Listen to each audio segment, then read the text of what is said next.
any interest? Okay, thank you. We'll move on to item 3, which will be the minutes of the meeting of the Highways and Transport Scrutiny Committee held on the 8th of June 2026.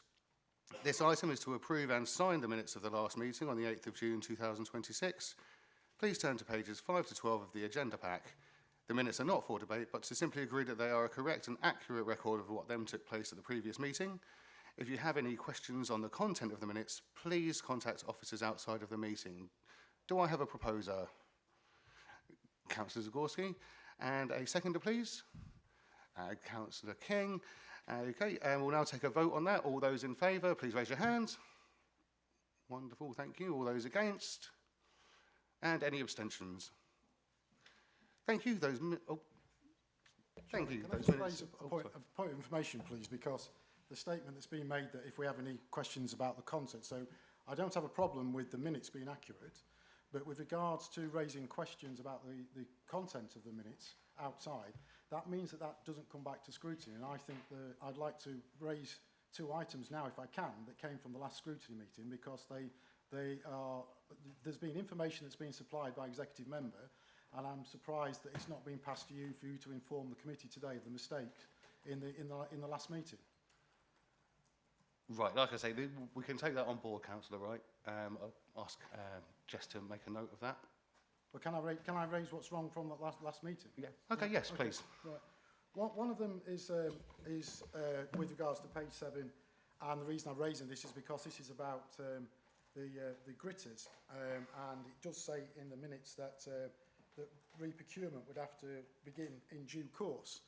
I asked Councillor Catton about this, as was advised, might need further information, to be told that there's nothing in the capital programme, there's nothing profiled, and this would not begin until 2028.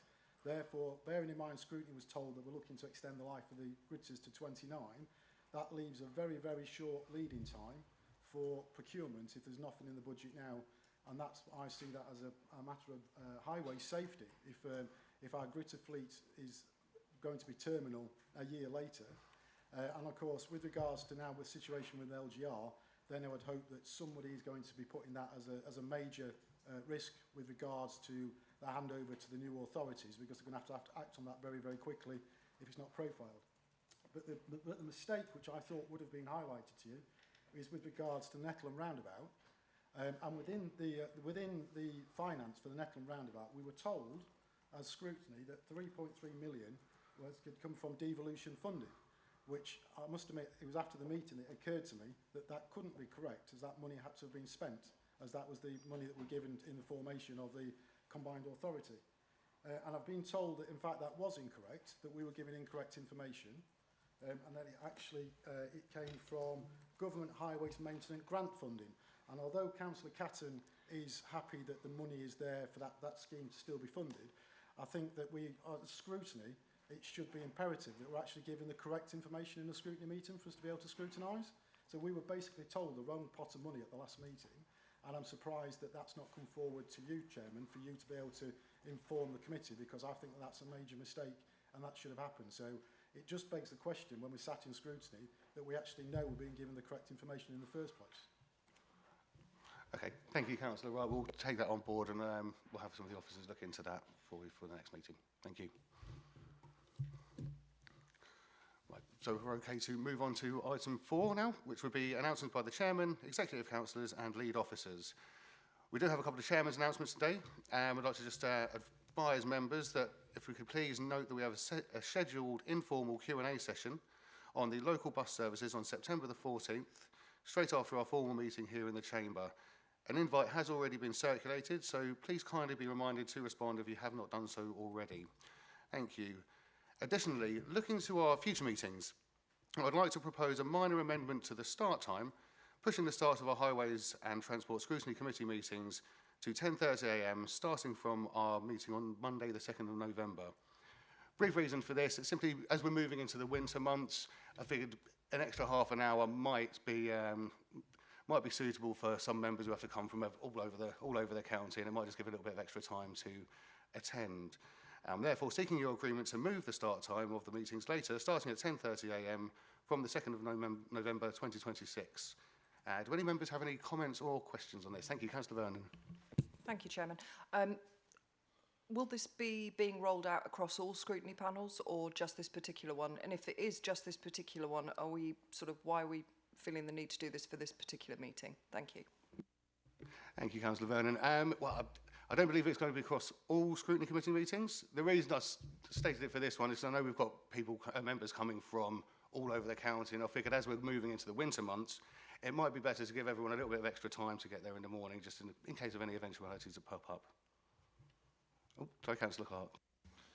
Thanks, Chair. I sat on this meeting for 16 years. There's never been no problem. I can't understand why we're changing one meeting and not... Yeah, I could understand if it was across the board, all meetings were going to start at 10:30.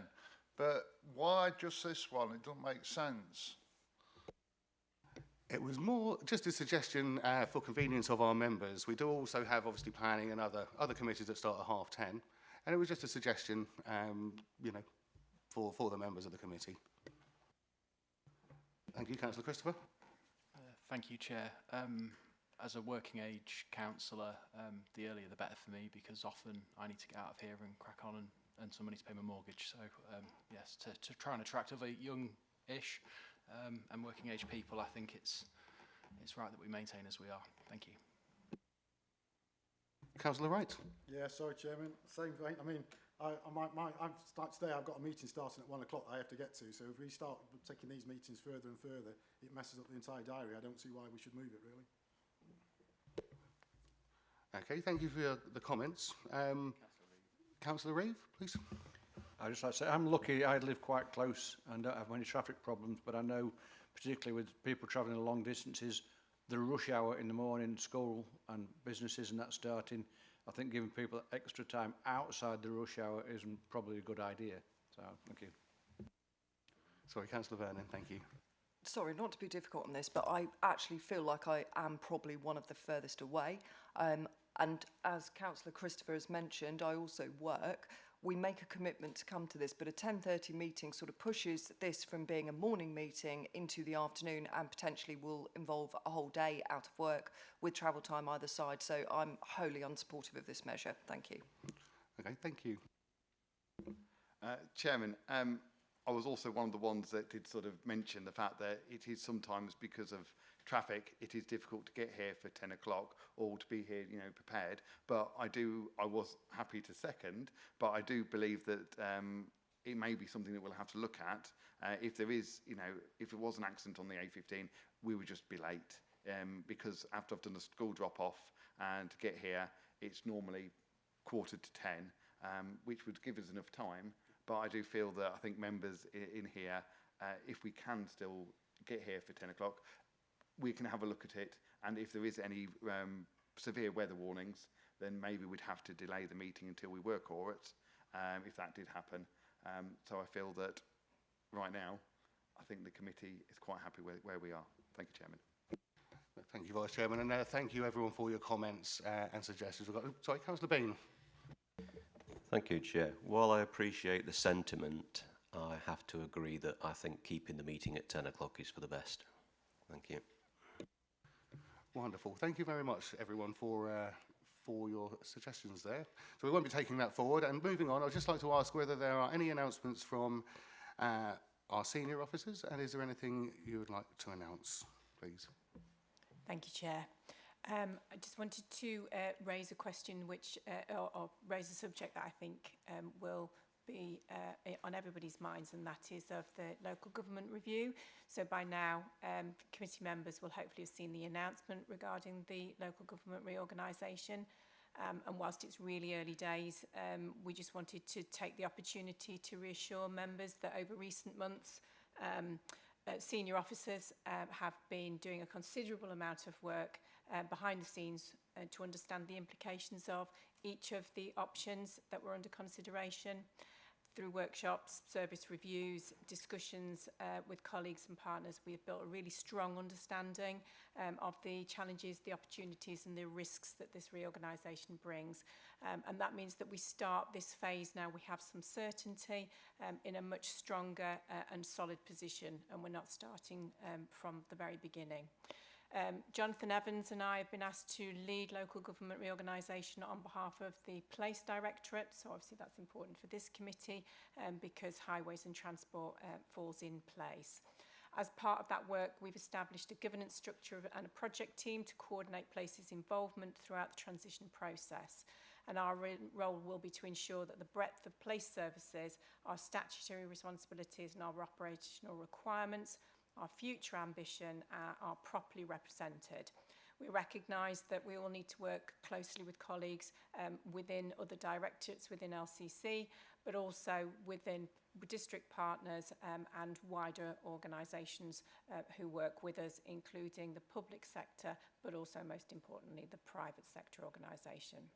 We recognise that this is the beginning of the journey. We recognise that there will be an awful lot of questions for members that will be asked.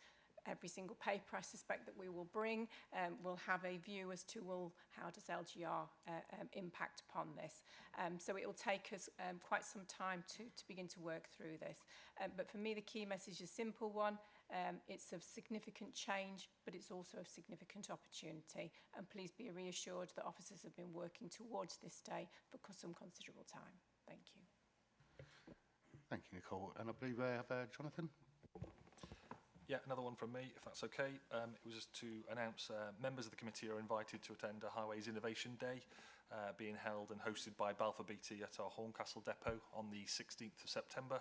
So hopefully you can keep that day free.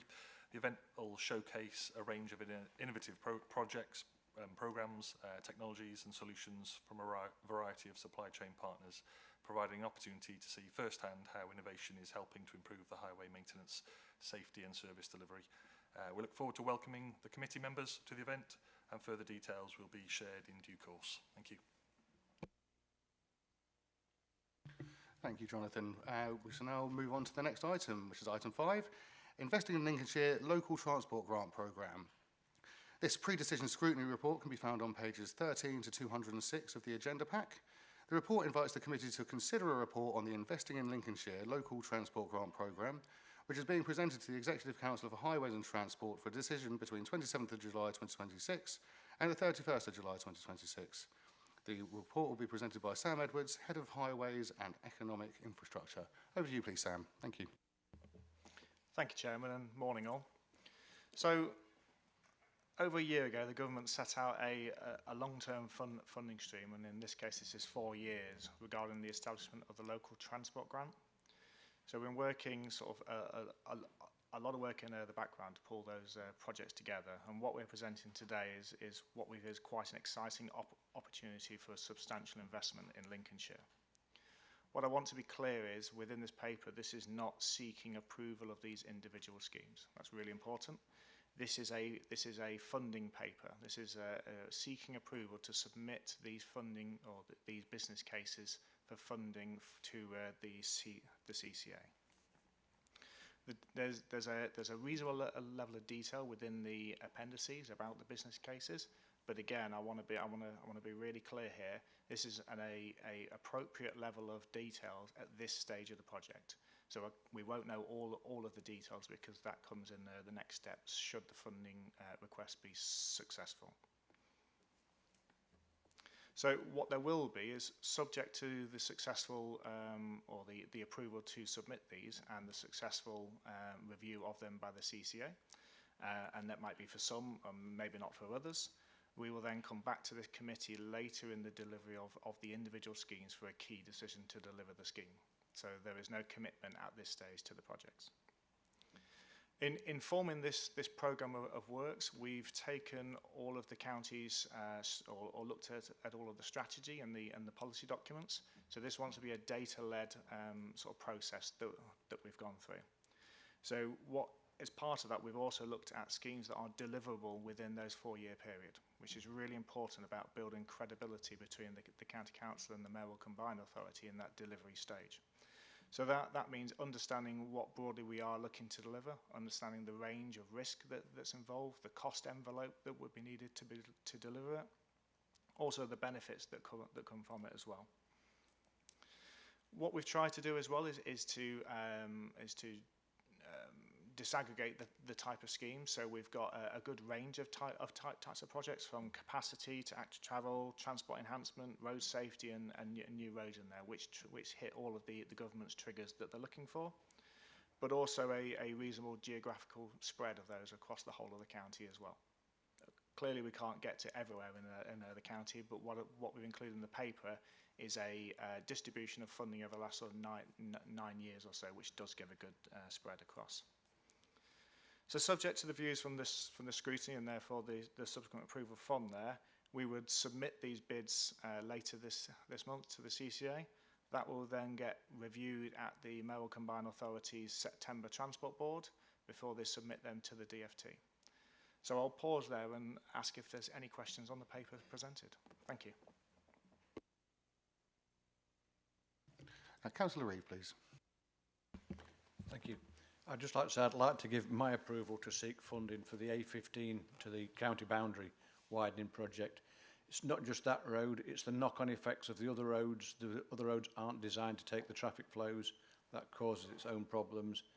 This road's quite antiquated for the size of vehicles that we have these days, and it's one that's really in need of extra funding.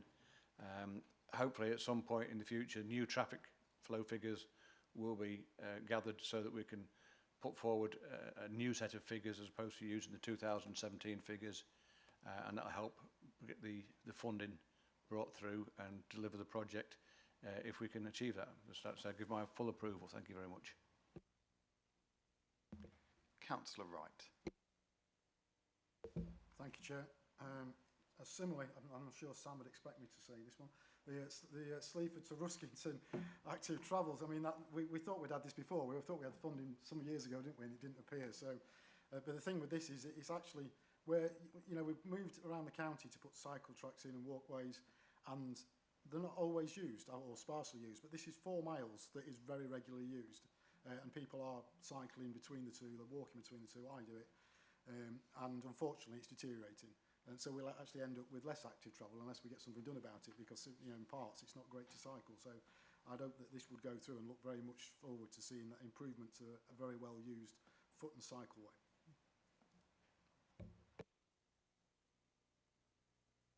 Councillor Vernon. Thank you very much, Chairman. So none of these schemes are in my division, so I feel I can speak frankly on all of them. But I'm not going to go through each one individually, even though I have made comments on each individual one, because I'm conscious this is very much first stage, so I don't really feel that's necessary. But what I would like to know is what was actually on the long list, and how were these schemes in particular selected to be progressed at this stage? Thank you. Sure. So as you expect, the long list was much longer. So that was the variety of projects that we've taken from previous transport strategies across the county, as well as things like the LC whips and a number of other sort of transport-based improvements as well. So linking them back to the triggers that the DFT are looking for the outcomes. The first sifting that we went through was actually what can we deliver in 4 years. Credibility is really, really important at this stage as we're building a relationship with the Mayoral Combined Authority to deliver that money within that period. So where we've got projects that actually they are concepts only, and many of those are, that we've done, for example, no feasibility work or option study, we were very mindful not to progress on those particular projects, because actually we have to put in a good level of detail of what we're looking for this funding for to deliver, and at that stage we didn't have that information. There are a number of projects that subsequent to that exercise that we've gone through to get on the shortlist, we're now taking a few schemes away, almost that sort of second churn to start delivering feasibilities and option studies, so that if a funding bid comes along and again, whether it's this or future, we can be ready to bid for that, to lean on that credibility issue. So I can't go through the long list because it is very long, but happy to take that outside of the committee. But that was one of the main sort of credibility issues in that delivery, which brings in risk, cost ranges, uncertainty, and so forth. Just to come back on that as well, I would really appreciate seeing that long list, just to try and understand sort of the logic behind taking some forward or not. As I mentioned, I'm not going to go into each individual scheme, but there is one particular one where there are an extensive list of cons against one particular option. I'm intrigued to know why that particular scheme, sorry Richard in advance, page 139 Sleaford to Ruskington, why that particular option was considered to be the best one, even though there are sort of an extensive list of cons to that one. So yeah, just that one. I won't sort of trouble you with all of the detail on the others, otherwise I could be here for the next 3 hours. Thank you. So the cons in there very much relate to some of the delivery difficulties that, so you've got the rail bridge over and how you get into the narrow sector. Beyond that, the scheme is deliverable. It's large in fields, but that created not a delivery issue, but actually the form of what it looks like to align with LTM 120. So some of the guidance that comes from that. Councillor Bean. Thank you, Chair. Yeah, linking in with what Councillor Vernon just said, actually, none of these projects are in my area, North Wolds, where we seem to be stuck up there at the top and forgotten about. And I'm rather disappointed to see that there's no mention of the junction at Caister Top here, which really is an awful junction. I understand the reason it's not in this particular proposal is that it's not quite at that right stage just yet, but I hope that we will continue to move the project for a roundabout at Caister Top forward before the worst happens and someone actually dies at this junction, because it is an awful junction. So it's good evidence that this is data-led and not personally led, so that the fact that it doesn't reach into everyone's area. But the Caister Top is a scheme, the one that I just described as that second churn, that is one of the ones on the list. So we've commissioned a study into that to understand the options available. There is a strong view that a roundabout is the right option, but there's huge expense involved in that. And actually, there hasn't been a study to say, would traffic lights be from a safety perspective, would that resolve it? Would a speed reduction resolve it? So there's an option study going into what those measures are, because we are always data-led. To move away from that gets you into a very subjective area. So we need to do that piece of work first, and then if there's a subsequent bidding round, whether it's a local transport grant or anything else that comes out, we would seek for funding for that. But it's not at that stage to be able to put forward, leaning back on that credibility issue again. Yeah, if I can just come back on that. Yeah, I appreciate everything you said there. Like I say, it's an awful junction. The problem is that north to south, or rather east to west, depending on what day you're coming, you're either driving down the hill into the sun or up the hill into the sun. So it makes it even worse, and I think a combination of a roundabout and a speed reduction would be ideal for that junction. Thank you. Councillor Christopher. Thank you, Chair. I think I've read through most of them in detail. A few of them I maybe just skimmed a little bit because it was getting a bit intense and on timing. I don't have much time last week to go through all of these. The two that really stood out for me, where I think I could relate to them more than others, was the A15 project, which I think absolutely anyone who's taken that shortcut through Netlham from where I live to sort of access the A15 on that junction there will know that it's quite hairy at times pulling out to head north. So that's a long time coming, so it's really positive to see that there's some work gone into trying to amend that in the future.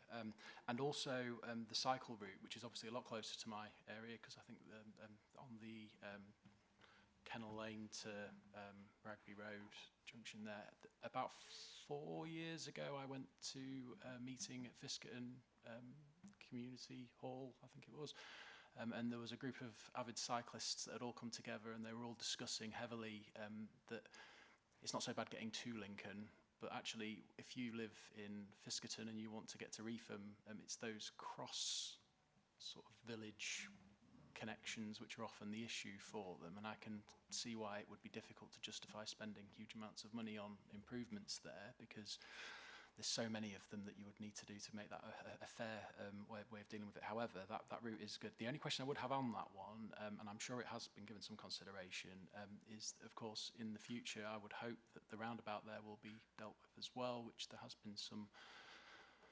loosely made comments around with, on discussions over the Netlham roundabout and how that proceeds moving forward. And I'm just wondering how that's going to be dealt with regards to that? Because certainly I wouldn't want to see any sort of excessive sums of money being spent on the cycle provision around that roundabout if it's just going to be torn up in a few years and replaced. So I'd just be interested to learn a bit more about that, if that's okay.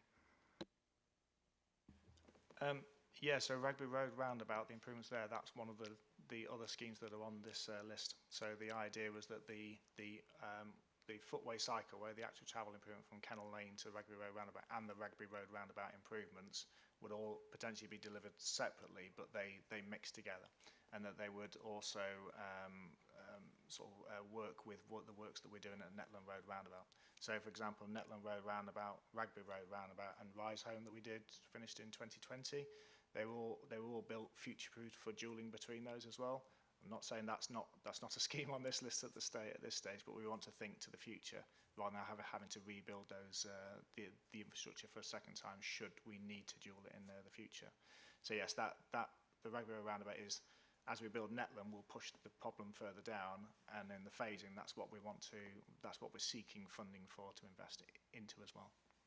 Can I just come back briefly? So if there was a difficult decision to make on these schemes in the future and those two were wavering, which one would be from your perspective, Sam, in your experience, which one do you think would be the one to get the chop out of those two? So and also I'm hopeful that isn't the case, because I think the two of them together would be amazing, but yes. So objectively looking at the benefits output, the Rugby Road roundabout would probably deliver greater benefits than the footway cycleway. However, the cost is much greater for Rugby Road roundabout compared to the footway cycleway. So it's not just, if there were difficult decisions that had to be made, largely those are going to be made on a financial perspective. So yes, it might be easier to, chop out the Kennel Lane to Rugby Road roundabout, but if the money that you need to reduce is greater than that, then that's not going to be the answer. So it's a bit more of a complex, convoluted decision and conversation than sort of one in, one out kind of thing. You'd have to look at the whole programme. Thank you, Chairman. I believe that's all the questions from the members. I'd just like to say that thank you to the officers. I'm really pleased to see a great spread of projects coming forward. It would be amiss of me not to highlight my delight to see that the A16 at Crowland roundabout has got planned improvements, hopefully that will come forward. And of course, we've got the Spalding Western Relief Road. Again, really pleased to see them coming forward. And as said, that concludes the members' questions, Chairman.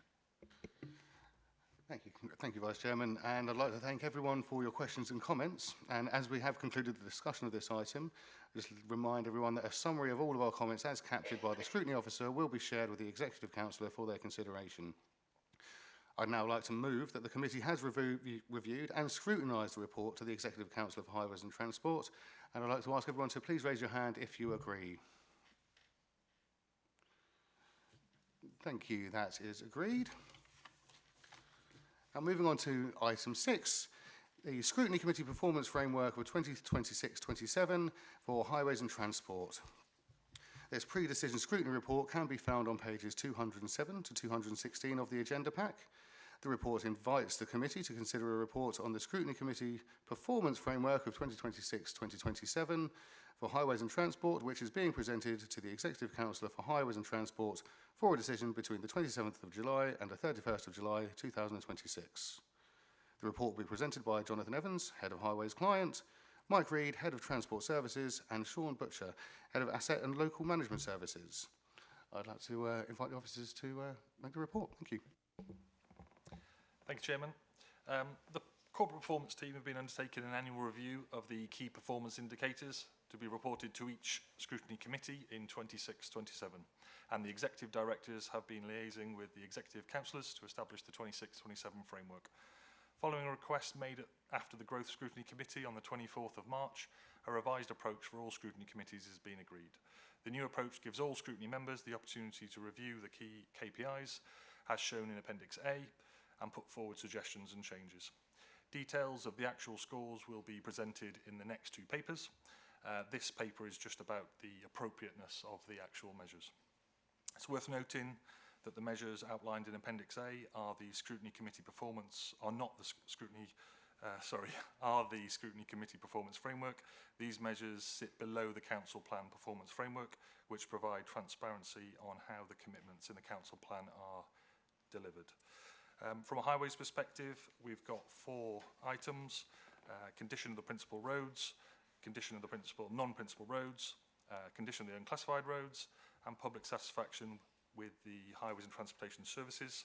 For transport, we've got education transport applications, time taken for education transport eligibility, education transport single occupancy travel, and for road safety, obviously formed within highways, people killed and seriously injured in road traffic collisions, and children killed or seriously injured in road traffic collisions.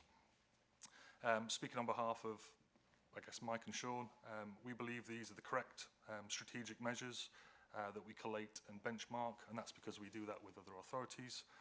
And the Highways and Transport Scrutiny Committee also get a number of other measures from us as papers throughout the year, so there's lots of data being put forward, and these ones are the ones that form part of the council plan. I think that's it from me. The recommendations that we're looking for is to approve the 26-27 KPIs as detailed in Appendix A, and also delegate to the Executive Director of Place if there's any changes required. Thank you. Thank you very much for your report there, Jonathan. I'd now like to invite any members of the committee to speak on this item. Councillor Sneath, do we have any speakers, please? Councillor Clark. Thank you, Chair.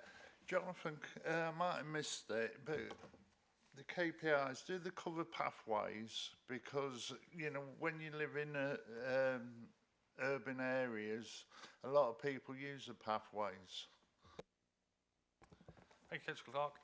The 3 measures, condition of principal roads, non-principal and classified roads, is just about the carriageway, not the footpaths. But the public satisfaction with the service itself does contain a number of measures and questions about the footpaths. Thank you. Councillor Reeve. Thank you. Traffic management, I didn't really say anything about that in there, and it's one of the big things that people still complain about when there's roadworks anywhere. Are you satisfied with the current level we get from the traffic management people in terms of organising diversions and those sort of things? I still get complaints from people that they're putting traffic diversions and signs and traffic lights and that on a Friday afternoon, ready for Monday morning, and all weekend people are sat there for no reason whatsoever. And it's just one of the things that it's just still bugging people. I don't know if it comes under this sort of scrutiny. Thank you. Thank you, Councillor Reeve. In terms of sort of collating that information, I would say that's contained within the public satisfaction survey. So there is a section on traffic management and how that's deployed, and people and members of the public can give us their opinion. In terms of a data set that would allow us to have a benchmarkable peak performance indicator, that's probably where we'd suffer, hence it's not as part of the formal measures. We do bring to this committee the streetworks and permitting sort of annual reports, and within there it's each of the performance of our utility sector partners, and that's like delays, overruns, so that might be a secondary measure that this scrutiny committee gets, but it's not forming as it stands part of the main measures. So hopefully that's answered the questions. Thank you. Councillor Christopher. Yeah, thank you, Chair. While I was reading through this, I was looking on the performance framework bit at the very end where you've got the table and other things on there, and it's talking about public satisfaction with highways and transport services, which is the overall, and I'm guessing that's monitored based on national things so that we can all align with other authorities and other things. And it mentions in here that the ambition is to be in the top 25%,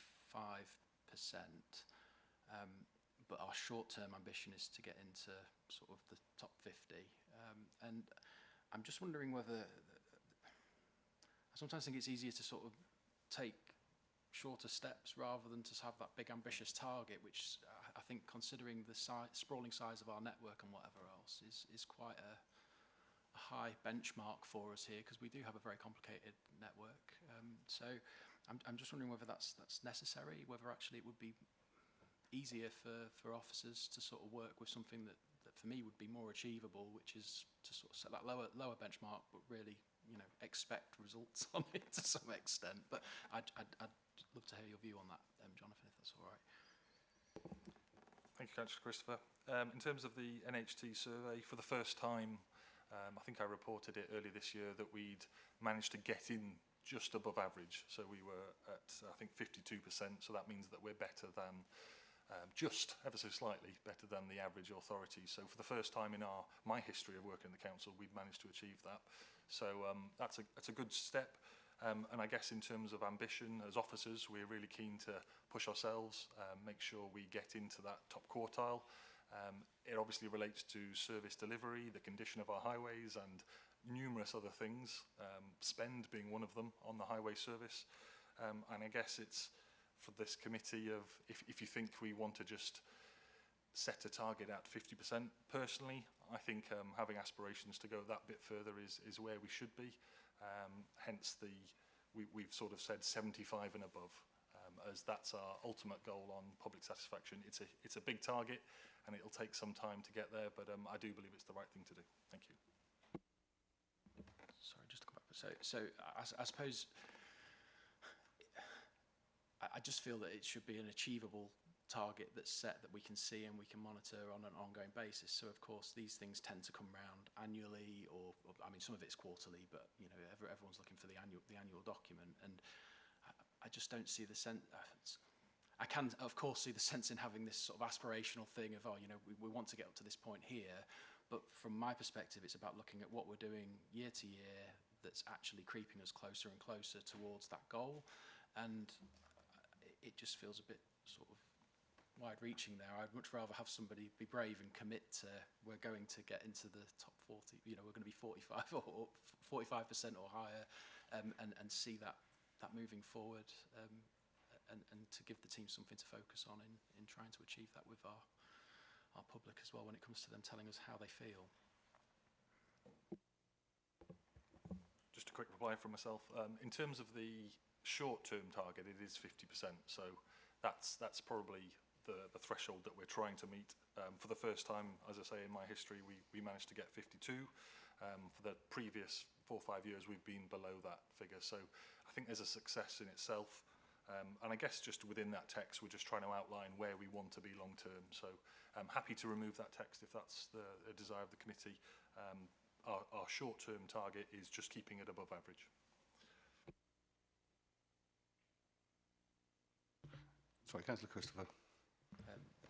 I mean, I would be in favour of that. I don't know whether any.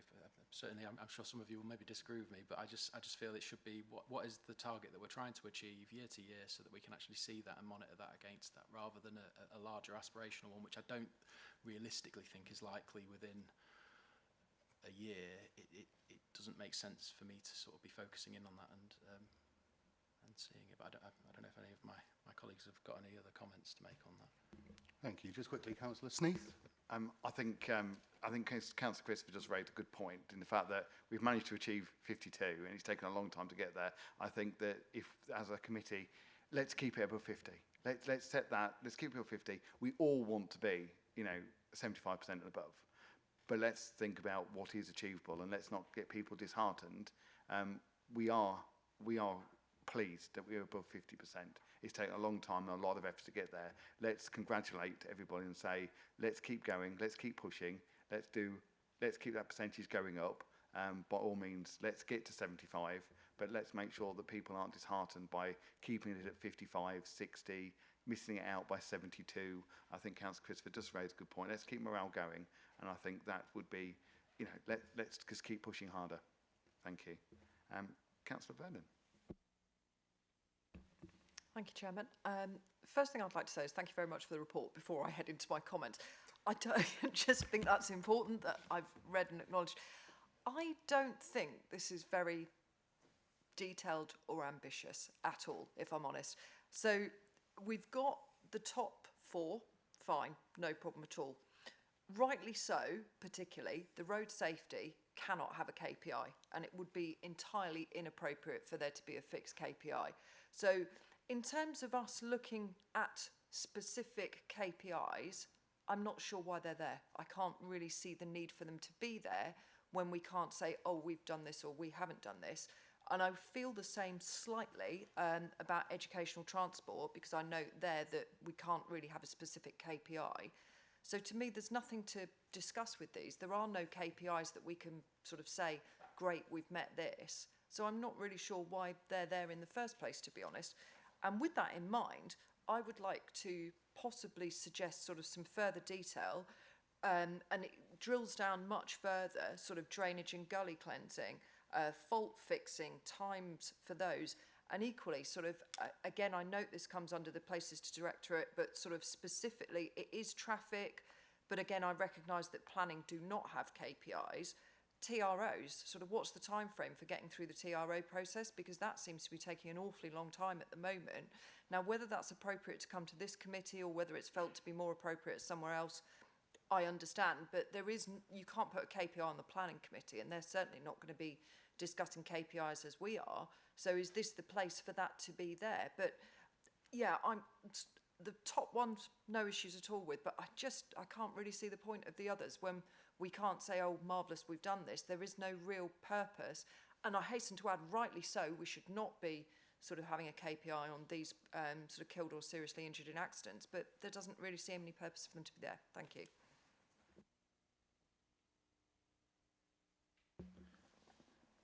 Thank you.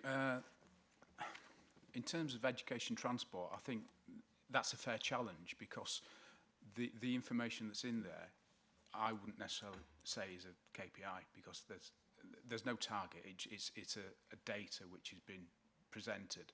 I think the fear that we have is that if we don't put something forward, it creates an illusion that actually we're not transparent and we're not projecting a picture. So there is data in there which it could be argued whether it's good or bad in terms of performance. However, we want to demonstrate what the service does and give a context as to what information we hold and how we perform to enable us to have this kind of discussion.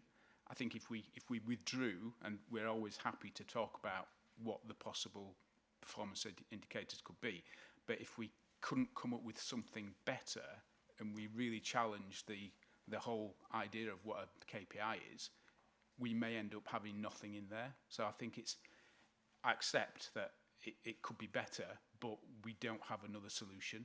But that's something which obviously we're open to members' feedback on. Thank you. So I understand completely what you're saying, and I agree that this needs to be kept in the eye and we need to be looking at this. But as you've said yourself, we can't have a KPI on it because it is what it is.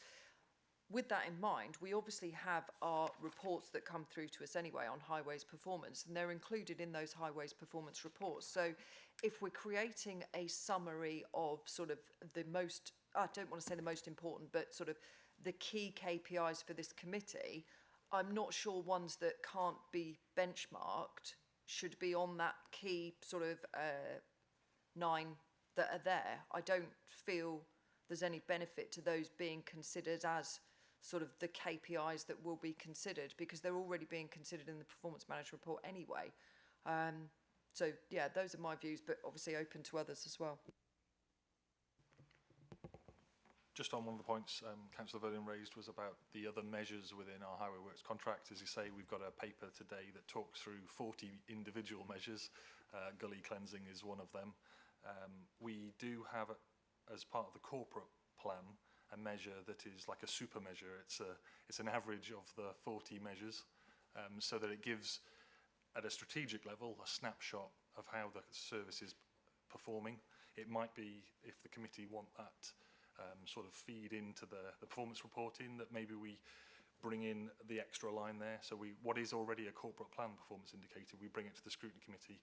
It is just an average of the 40 measures that I bring every quarter, just to show that it means something and it has value.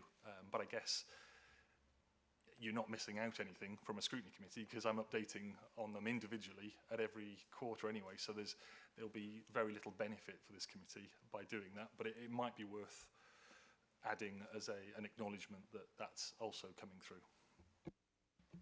Thank you, Jonathan. I think that would be really useful, and I think what we're sort of seeing here, this isn't a replacement for the quarterly reports that come through. This is more of a snapshot, and I think it would be immensely useful to have that overview included as part of this KPI report. Because, I mean, ultimately, as you say, if that is the sort of super measure, that is really what we need to be looking at, in my view. Thank you.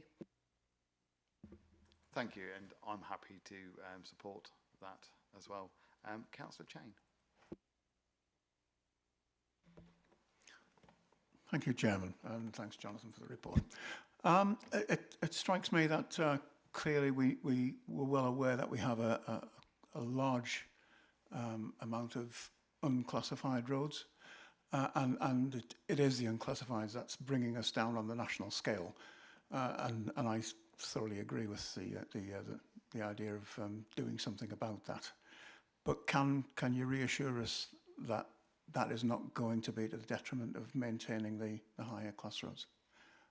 And a second point later, if I may. Thank you, Councillor Cheen.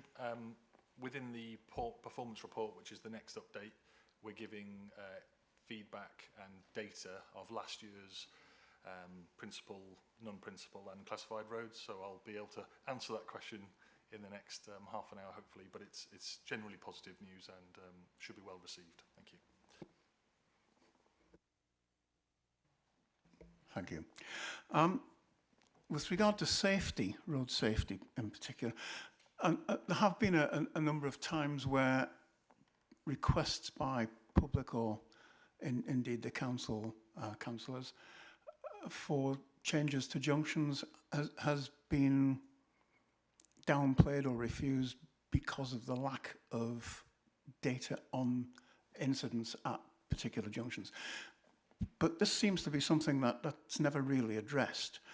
The only data that is ever compiled is fatalities or where data is required to be reported, i.e. injury or fatality.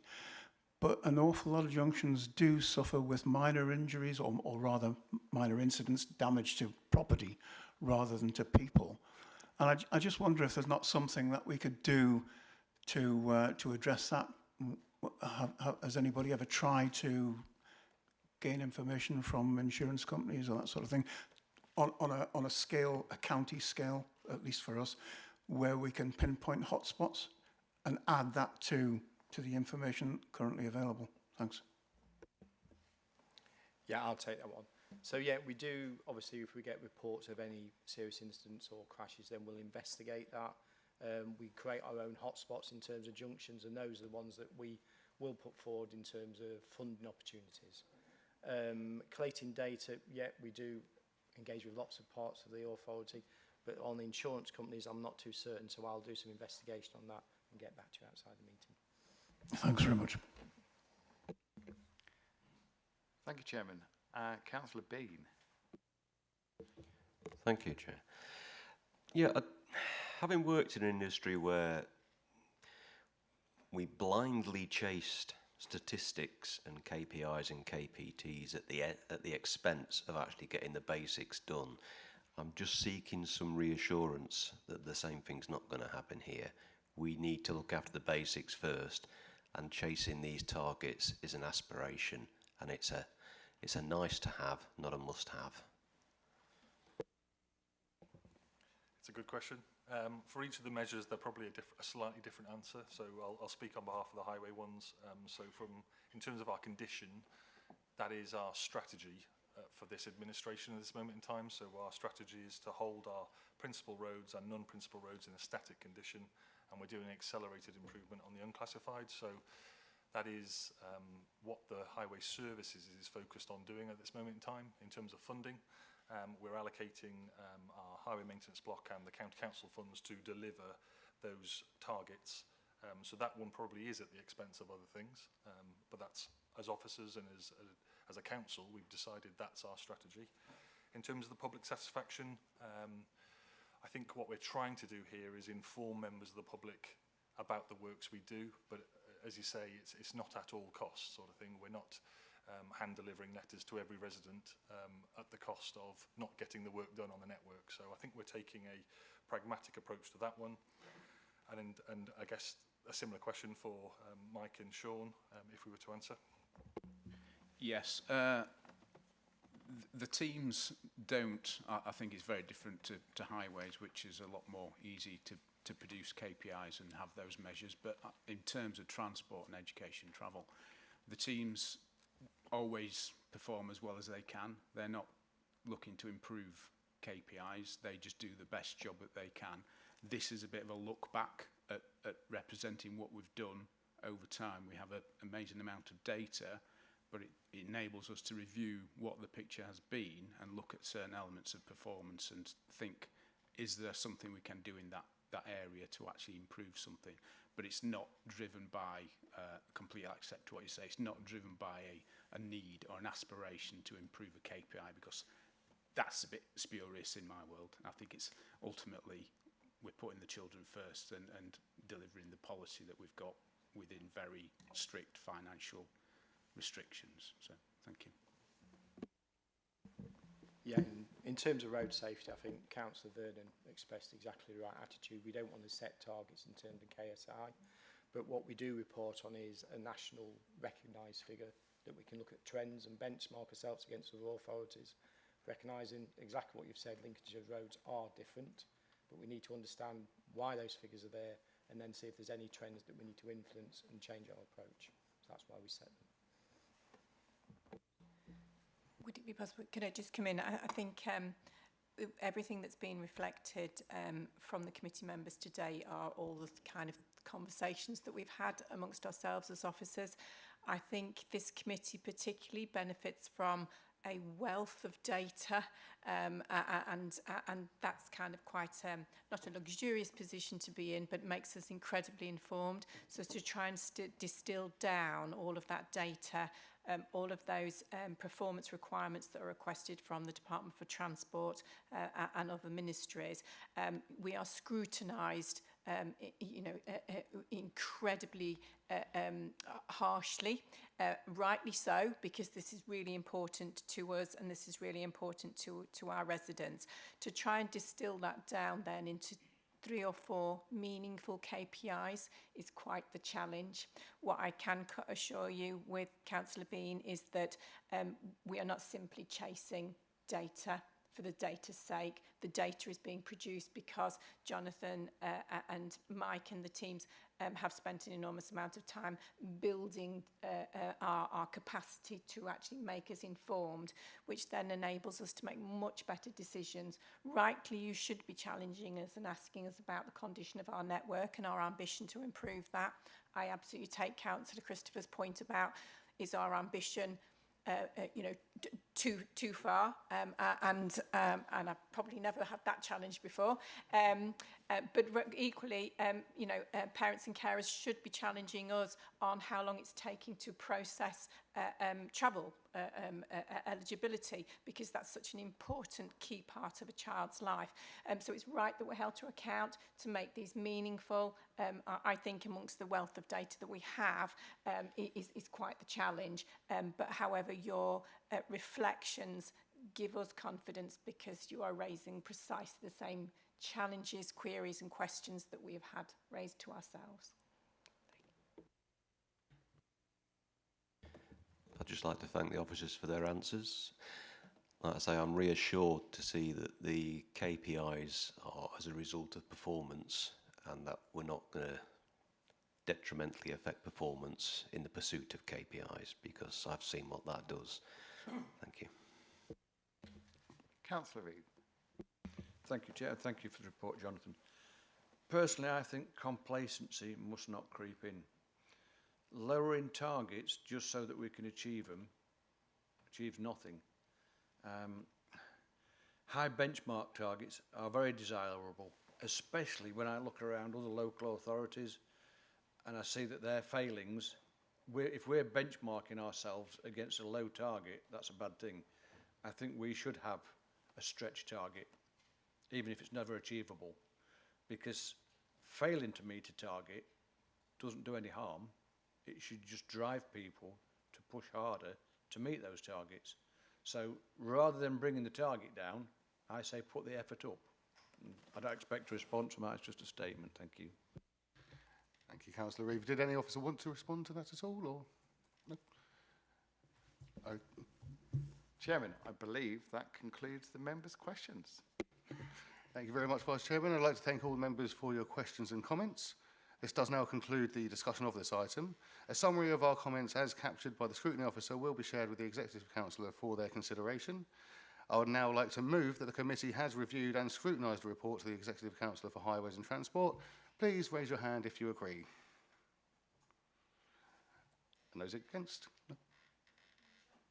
Chairman, may I just make the point that obviously we've raised a number of comments here today, and I'd like those to be captured in Oh, the yes, comments they to the will be. Exec Councillor. Yeah, Oh, thank I did you. mention that, and they will Sorry, be. yeah, No, that's okay, thank you. Councillor Vernon, no problem. And that's what we're voting on. So we just do that again quickly. We'll raise your hand if we agree with that. Thank you. And any against? No, I think that was unanimous. Wonderful. Thank you. That is agreed. I'd now like to have a 10-minute comfort break before the next item. And can I just ask as a general reminder and a matter of device security that everyone locks their laptops and tablets when leaving their seats, even for brief conversations and refreshments. And we'll return at 11 minutes past 11 as per the microphones. Thank you.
Right, thank you, committee.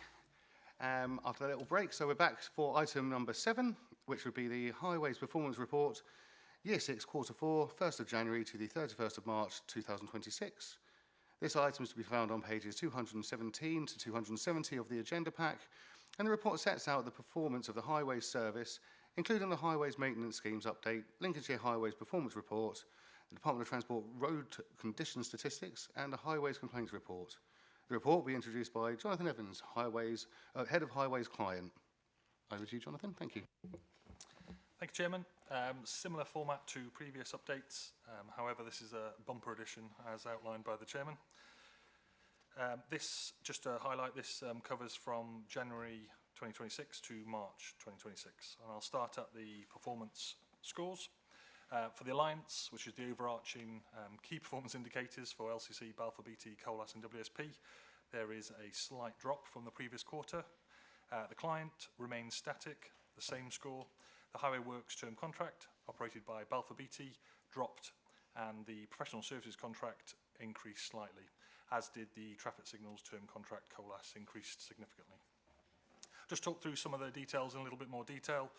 So for the Highway Works Performance Indicator 3, mainly the reactive works completed within a given timescale of the Highway Works contract has fallen below the minimum performance threshold in quarter 4. Job numbers increased by 70% compared to quarter 3.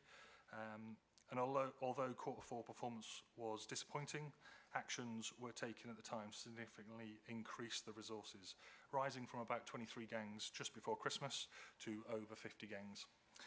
Just to give you some more context on that and some more data, so we often talk about the number of jobs in the work basket. Prior to Christmas, we had 2,396 jobs. In March, the peak of sort of the demand, we had somewhere in the region of 7,950 inquiries in the work basket. And I'm pleased to report, as of June, we're back down below that pre-Christmas level now, so down at 2,272. So whilst the performance measure has sort of scored 0 for the quarter, the service is back to that business as usual in a good state. Off the back of that, a performance improvement plan has been requested to capture lessons learned and for future events of this type to make sure we try and mitigate that spike. The Traffic Signals contract, operated by Colas. Traffic Signals contract achieved a notable improvement in performance scores during quarter 4. We saw improvements in operational review and financially complete within timescales and annual inspections completed. Moving on now to the contract specific updates. Just a reminder really for the Scrutiny Committee, Balfour Beatty Highway Works, the contract's in place until the 31st of March 2032. WSP Professional Services top up, 31st of March 2028. And Swarco, who are our new provider, as of the 1st of April 2026, operate our traffic signal service. They've taken over from Colas and their contract expires on the 31st of March 2032. Moving on to budgets.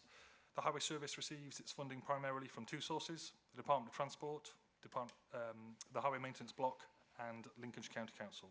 The DFT funding is now allocated initially to the Greater Lincolnshire Combined Authority and then distributed between Lincolnshire County Council, North and North East Lincolnshire Councils. The combined figure for LCC Highways is 119 million for 26-27. And the available funding is expected to deliver our strategies this financial year. Okay, I'll just run through some of the key highlights in each of the individual contracts. So the main one for the Highway Works contract is inflation within the construction sector has risen sharply over the past 5 months following ongoing activity in the Middle East. Inflation within the Highway Works contract means that the cost of service is approximately 6.2% higher than it was in January 2026. So that's a growing area of concern. Within the paper, I've included some of the indices that we track, and the indices track the different work types across the works contract. The main one to look at there is the bottom row. So it's year 7. That's when the prices are set this financial year, and it's year 7 to now. So it's the latest available indices that we're tracking. And I guess the main points to consider are the average. Whilst the average is 6.5%, that's the sort of the cost of service is increased by that already in the past few months.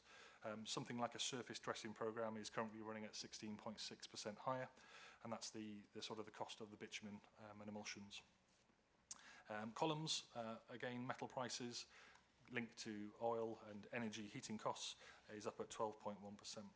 We'll continue to monitor that and bring that back to the Scrutiny Committee to update further as we know more. Move now on to the Department for Transport Road Condition Statistics linked to the previous paper. These are one of the key performance indicators that we report as a service. The condition of roads within Lincolnshire is collected on an annual basis and reported to the Department of Transport. The latest data received from our condition survey is contained within this report, and I'll talk through them a little bit more now. The figures shown are the percentage of network where maintenance should be considered. This is recorded as red, amber, green, and this data is the percentage of network in the red condition. Next year, the standard to report road condition changes. So under PAS 2161, the main difference is that there will be 5 categories instead of 3. We're really conscious of how we move this performance indicator, the one that we've just agreed in the previous paper, how we move that through in terms of to get that consistency of, we don't want to see a condition jump because the standards changed ultimately, and that's what we're going to be working on this financial year as we're running both systems. Some positive news, as part of the road condition statistics, in combination with TRL, Lincolnshire has been selected as a test bed to standardise new innovative surveying techniques. That's using AI technology. Our sections of our highway have been selected nationally, so that's really positive, and we'll be feeding back to the Department of Transport and TRL into the future. So I'll now run through the condition of our principal roads. We got a score of 2.7, and our target is to keep that below 3%. We had a slight drop in condition, ever so slight, of 0.2% worse than last year, but it's within our target threshold. We think this could be linked to a change in surveying contractor, but it is something that we'll continue to monitor and push more funding into that area to make sure we stay below it. When you compare ourselves to other authorities, we're benchmarking in a really positive place, ultimately, on our A road network. The data there is from March 2025, and that's because we don't hold the latest data from the other authorities. So we're sort of a year behind in terms of our benchmarking, but as you can see there, we've only moved 0.02% in the wrong direction. Moving on to the condition of our non-principal roads, these are typically our B and C class roads. We had an actual of a 5.2% and our target of 7%. We've witnessed a 1% improvement, which is really positive to report. When we benchmark to the other authorities, we're probably average in terms of road condition for this metric. With that 1% improvement, we're starting to get better than average. The big movements we've seen is the condition of our unclassified roads. So linked to our strategy, this is the one that we're trying to do an accelerated improvement on. We've got a target of 23.5%, and we scored an actual of 21.4%.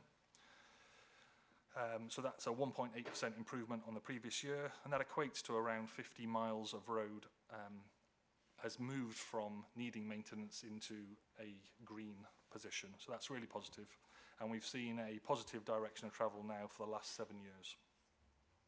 At this moment in time, when we benchmark to the other authorities, we're slightly worse than average, but that is why our strategy over this next period is to become better than average by 2029, and we've got an ambitious target of trying to hit a condition score of 15% at the end of this strategy cycle. Move now on to complaints. During Q4, the Highway Service received a total of 19,500 Fix My Street inquiries, 8,000 calls and emails to the Customer Service Centre. The Highways Relations team received a total of 100 contacts within Q4 from individuals providing feedback, reporting issues or complaining about the Highway Service. This equates to approximately 0.36% of all contacts received. Historically, a figure less than 1% was considered as good. All the 100 contacts entering the formal complaints process, of the 100 complaints formally investigated, no cases were escalated to the next stage of the complaints process. Thank you for listening. The committee is asked to consider and comment on the detail of the performance report and recommend any changes or actions to the executive member for Highways and Transport. Thank you. Thank you very much there, Jonathan. I'd now like to invite members of the committee to speak on this item. Councillor Sneath, do we have any speakers, please? We do. Councillor Vernon. Thank you very much indeed. I have got a number of points, but I'm happy if you want to stop me to then come back, sort of two-page. No, don't stop me now, cheeky. That came from him, not me. So basically, if I start at the beginning, page 218, Balfour Beatty, obviously that is a significant drop, which is a concern. And I know that you've obviously mentioned why, but I'd like reassurances that that's being monitored sort of moving forward, and whether there's been an improvement in that based on the fact that we are already sort of at the end of the next quarter for the figures that this relates to. I think we should publicly acknowledge Colas's score, actually, considering that is the last quarter of their contract with us. The improvement there was vast, and I think it should be noted sort of publicly that that was really great to see, that they sort of kept going right to the end of their contract and didn't just give up sort of at Christmas or whenever. With that in mind, do we have an early indication, given the previous quarter, the last quarter has just finished, about how Charco are getting on now that their first quarter is finished, or is it too early to say at this particular stage? If we look on page 220, I'm really, really concerned about the whole table. It seems like everything is being sort of paused at the expense of surface dressing. So surface dressing numbers are going up and up and up for this year, but there is nothing sort of, and we're way down on some of the other schemes as well. So I'd like a bit more information on that, please. And then I think really, I'm happy to come back to my other ones, but the really key point I'd like to ask more about is complaints. Page 228, if everybody wants to follow along. Our complaints have increased by 49% since last quarter and 113% compared to the same quarter of last year. That is massive. I understand that they haven't been escalated, but this still means that members of the public are disappointed with the service that they are receiving and have complained. I don't think that's acceptable, and I'd like to understand more about why that figure is so large. That is a really, really significant increase, so I would like to have some more detail on that. I'm happy to pause there. I have other points, but I think those are the very important ones that I'd like sort of more information on. Thank you. Thanks, Jonathan. Thank you, Councillor Vernon. You are to respond, please, Jonathan. Hey, Councillor Vernon. I'll attempt to answer all of them. If I miss anything, just give me a shout. So for Balfour Beatty, in terms of the performance indicator, the reactive service, we do monitor it daily as a team. So we have live Power BI dashboards that are looking at the number of jobs in the work basket, the number of jobs that are outside of our published policy. So we're reacting to it real time. And we do that with the Balfour BT team to make sure the resource on contract is correct. What we witnessed as a team in January, February and March this year was a spike that we haven't seen in my time working at the highway service. It came off the back of a cold spell, followed by a prolonged wet period. When we talked to our peer group nationally, everybody had this spike, a similar thing. What I was really impressed with from Balfour BT was the ability to upscale. So they went from 23 gangs up to, I think it was 55 gangs on the busiest day that we had. That was bringing in resource nationally to try and deal with the volume of inquiries. However, we always try and do things better, hence there's an improvement plan. It doesn't meet their published performance criteria that they bid to us, and it doesn't meet a scoring threshold for this quarter. So it's something that we're working on. Some of the ways that we're working on it is to look at how we can do more preventative maintenance over the summer period, try and reduce that spike. Obviously having a better road condition generally just takes that spike out of the equation. So there's a number of things, and equally looking at how much more resource they could have got in nationally. At the time there was capacity and demand nationally at the same time, so getting hold of skilled resource was an issue that we faced. But I was really impressed when we compare ourselves to other authorities of how we dealt with it, because we're now, as I say, as of June, back down to pre-Christmas levels, and that's sort of where we want to be. In terms of Colas, thank you for acknowledging their positive end. We were really impressed as a team. They ended on a high. They have worked really well with Swarco. The handover and the mobilisation has gone seamlessly from our perspective. I don't believe it's getting spoken about publicly, so that's always a positive sign that there isn't a drop in service. In terms of the performance scores so far, I believe we're expecting them to score and carry on that positive position. So there are no concerns at this moment in time. And sorry, just jumping back to Balfour Beatty, you did ask about the performance for Q1 of this year. Because the threshold's really high in terms of the performance measures, I think we're looking for 94% of defects to be completed within a timescale to start scoring. We are expecting a nil score again for Q1, but that's because there was a backlog in May and the start of June, and it means that sort of as an overarching performance indicator for the quarter is likely to now remain at 0. But as of June, we know that they're back to where they need to be. So that's probably breaking news in terms of next performance report update, which I can talk through in more detail about exactly where we are. The performance has improved significantly, but I don't think it's going to be at scoring level. In terms of surface dressing, in terms of preventative maintenance, we want to do more surface dressing. That's how we get ahead of sort of prolonging our asset life. It's a massive part of the new DFT transparency reports. We're trying to make things last longer. While sometimes it's a little bit unpopular with members of the public, we feel that it's the right thing to be doing.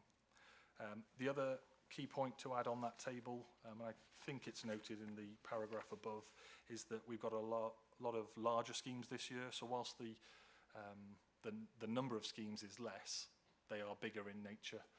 And that's probably why some of the numbers look less. They almost look like a reduction, but in terms of budget, we're sort of right in the right ballpark, and if not, ever so slightly higher. So we think that's just as a result of larger schemes. In terms of complaints, I think you're right to flag that there's a concern with the increase in complaints, but I guess I'd just reiterate that the volume of inquiries that we experienced in January, February, March jumped significantly by that 70%.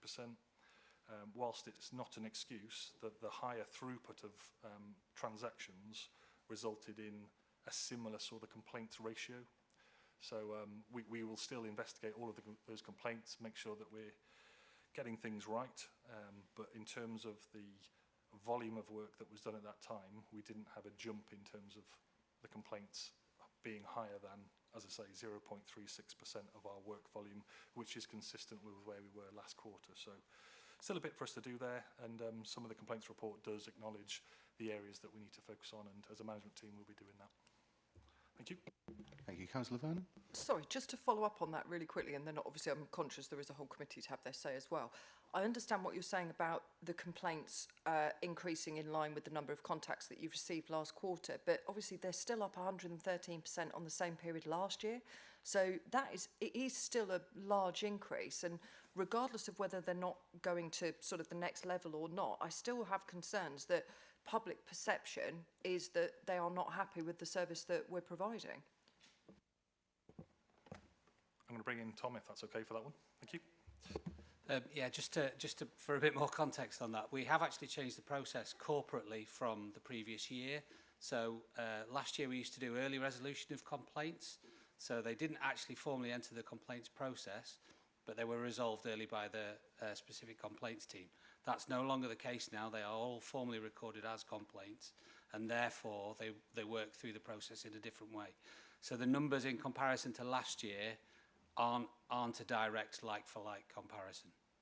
Sorry, but when did that come in though? Because obviously we're talking about Q4, so January 2025 to March 2026. So did it come in April 2026? Right, okay, fair enough, thank you. Thank you, Councillor Bennett. We will come back to you, but Councillor Christopher. Thank you, Chair.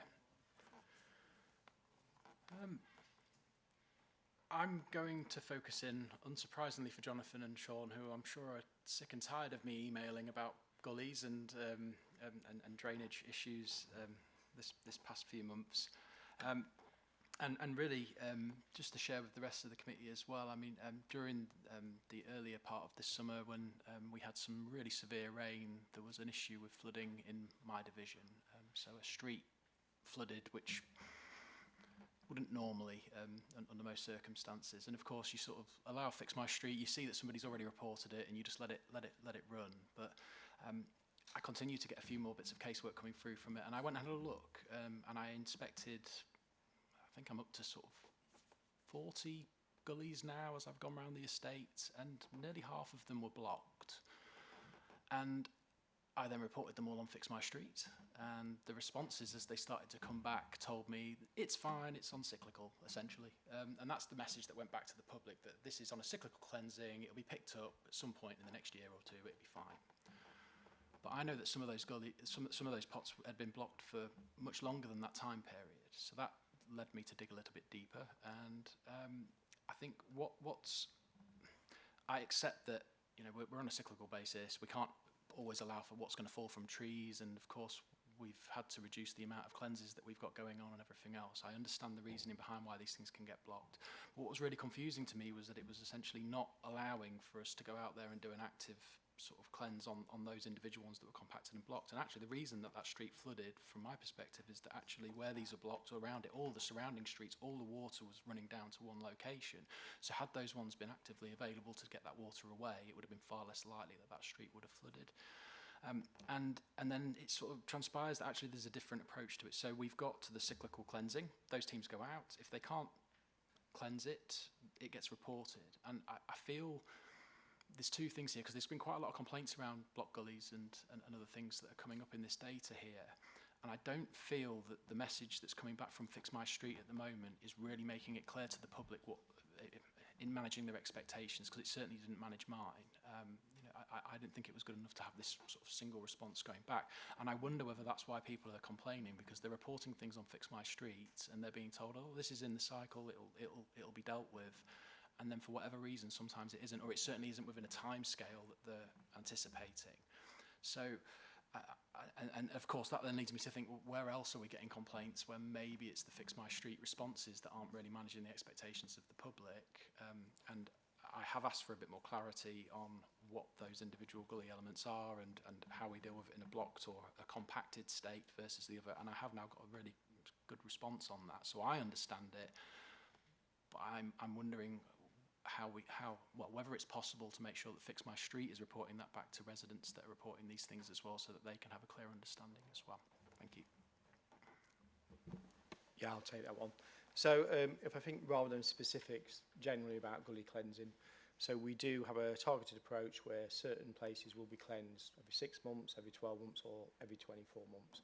And we've based that on information that we know or have collated in terms of flooding or trees or detritus that gets washed down quite regularly. So we're always looking at the information when it comes in to see if we need to adjust that, to adjust our cleansing at certain locations. The particular one that you're talking about, I know there are issues with trees there and we get detritus, I can never say that word, blocking the gullies there, so we will look at that phasing of those works. In terms of then the follow-up, without doubt, we get a lot of requests where they are blocked, and we have separate teams that will attend that in terms of the jetting. What I am pleased to say is this year we've got more gangs on contract to do that, so we're able to attend those quickly than we have previously. So that will get through those works in a much quicker regime. Fix My Street wise, I think I do recognise that when we're responding to these, we will say that it is in a programme, but it doesn't always give the right information to the customer. So we're always looking at ways that we can improve that, and probably this is one of those. Thank you, Chairman. If I can just add to that, Councillor Christopher, I think you raise a really important point about once you've had the opportunity to speak to officers in more detail, you then get it and understand it.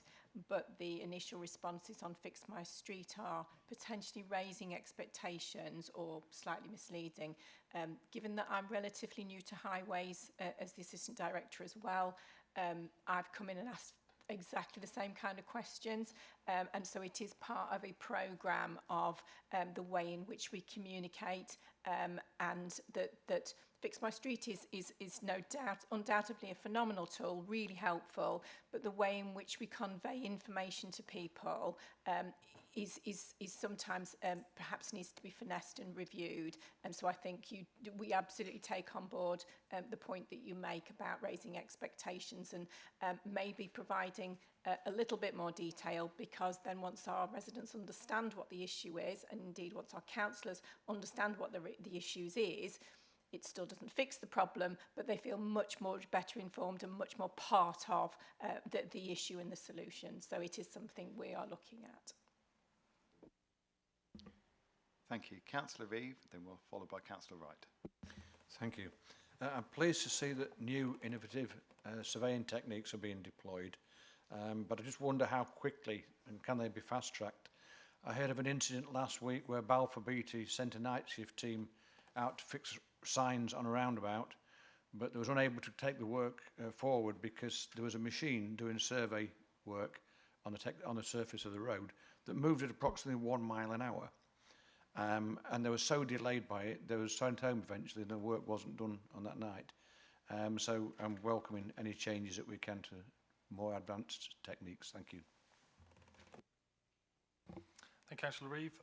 In terms of some of the technology that we are currently using, we've got software like Road AI, which is a driven survey where video recording footage is captured on our network. It's collating information, condition information of the carriageway.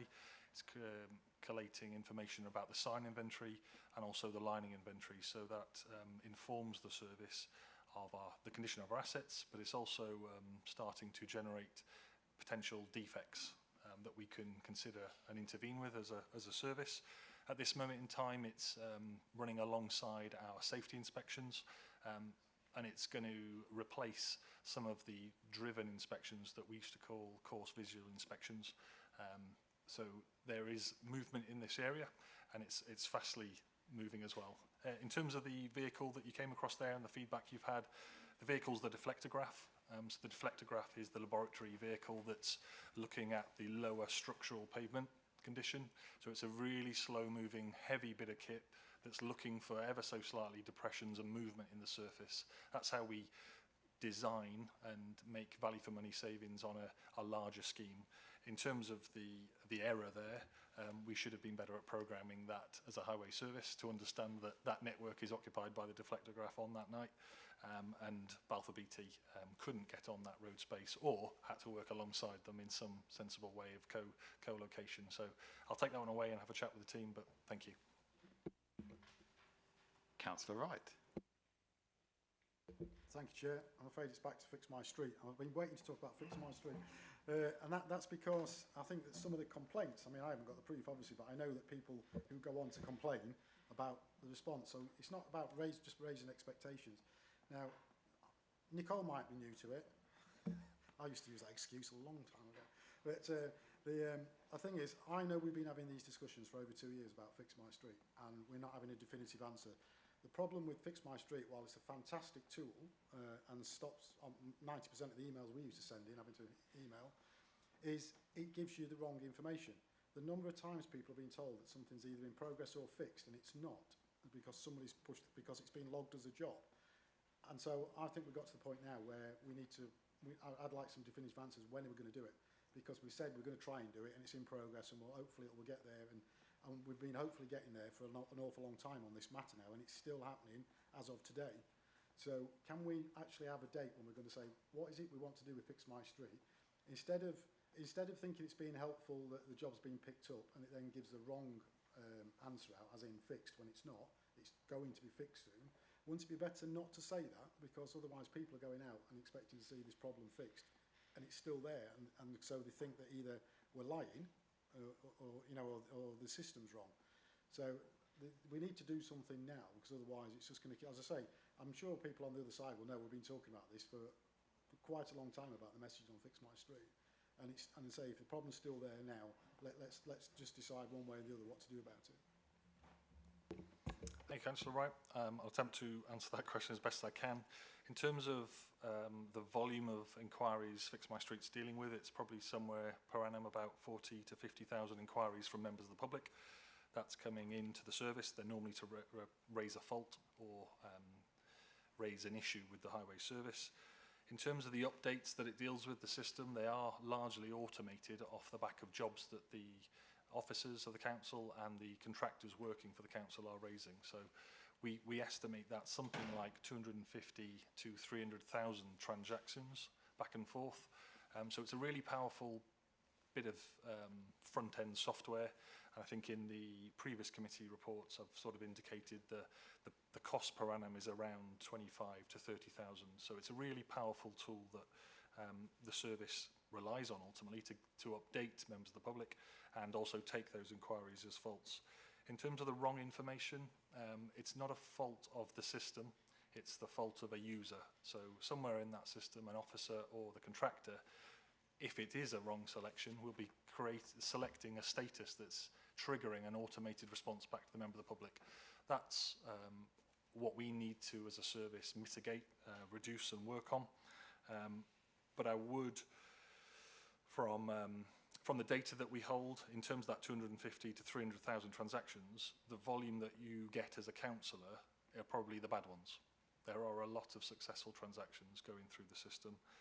We've introduced a survey feedback as of April.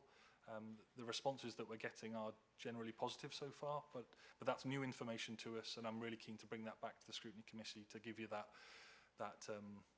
positive news story off the back of a transaction. And there are a lot of them out there, but I guess people and your constituents will have to raise them to a county councillor to say this wasn't a successful one. And they're the ones we need to work on, and happy to take that away and consider what we could do about it. In terms of Fix My Street as a front-facing platform, we recently benchmarked a number of different providers, and we're still satisfied that it is nationally one of the best ones, and it integrates into that national system as well. So any residents or members of the public coming into Lincolnshire are sort of using a system that's they're familiar with, and they can report it, and they can also report it to other authorities as well. So it's, from our perspective, happy with where it's going, but obviously we've got to do a bit on those ones that you flagged to us. Can I just come back on that? I mean, obviously we deal in volumes, and I wasn't going to blame an inputter, though it's obviously is an input problem. But, you know, to the resident reporting an issue, that one issue is their biggest issue they've got. They don't care about the other 249,999. The one is the problem, and that's the one they're seeing as value for money or not. Or it could be the one that they've just snagged their tyre in for the third time that week because it's a gully pot or whatever, you know, and it's a big problem. So I think there is something we can do on that for them not too early, because from what I can see, too early they input the job is fixed when actually it's going to be fixed. But of course the person wants to see it fixed that day. If they get that message back saying it's fixed and it's not, and that and you know, as I say, whatever we're trying to do as an authority is completely different to the way the resident sees it. And unfortunately, if we're going to put a resident-focused system out there, it's got to be right for the resident. Thank you, Councillor Wright. I think we can blame Councillor Vernon for the 299,000, because I remember I think she put a gazillion in last year, so we're getting through them. And on that note, Councillor Vernon. Thanks so much. You're very kind. Oh, Kev, do you want to come in first? Because you've not... No, I'm going to let Kev... Right, thanks, Chair. Jonathan, we talked a lot about the condition of roads, etc., throughout Lincolnshire. What about the condition of the drainage system? That many pipes are over 100 years old, and the gullies feed into these drainage systems. But I feel that I must mention again Fix My Street, and it's been said about how useful it is, and it is useful, except if you live down St Catherine's and you're getting flooded, and the response is quite simply, our equipment is working all right, we'll come back to you in 14 days. What I would like from your side, Jonathan, is something I can tell the residents that they ain't been forgot about, and reporting and Fix My Street will actually result in some sort of action being taken other than our equipment's working fine, because obviously something's wrong because they're getting flooded. Thank you.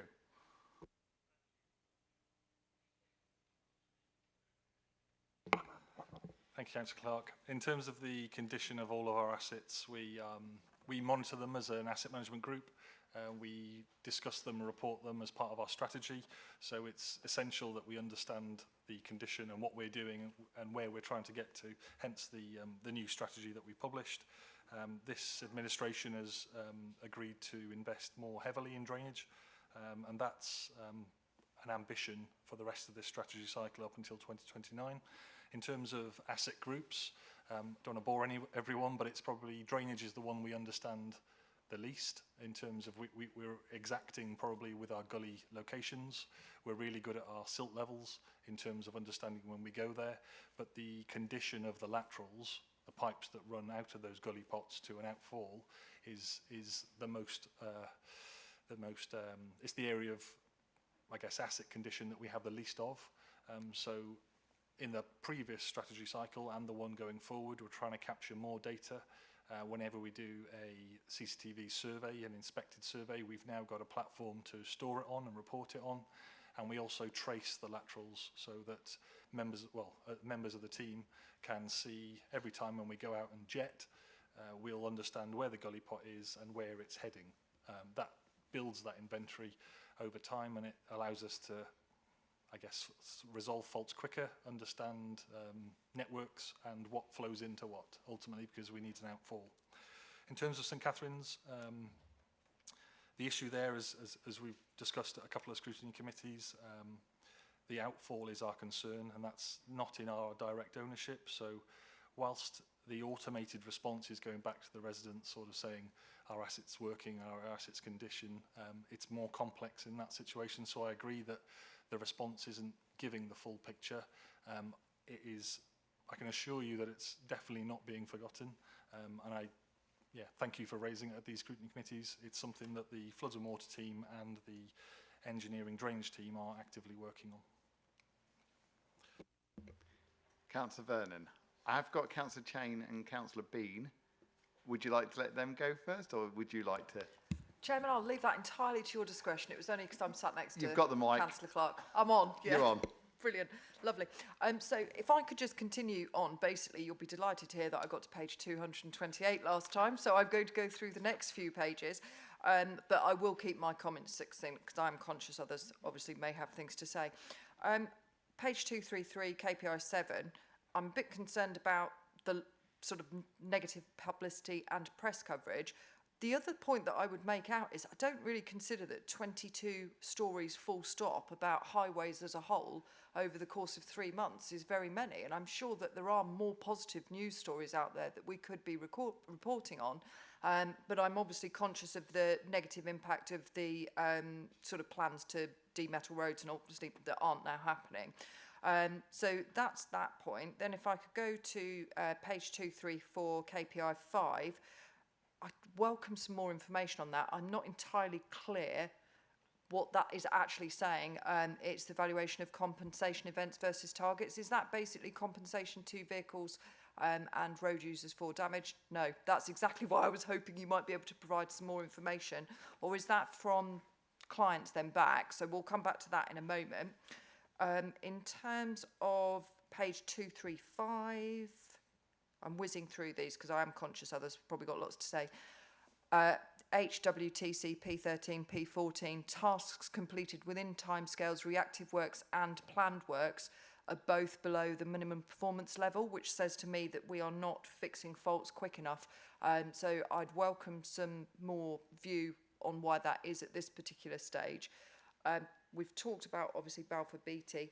I'm always concerned about complaints relating to communication because we're not getting it right. And it seems from page 255 that the complaints that we're receiving are about communication and lack of or errors in communication.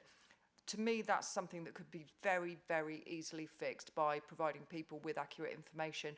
We've talked about Fix My Street. I'm not going to go down the Fix My Street route again, but equally, misinformation or inaccurate information there is not helping at all with the number of complaints that we're receiving.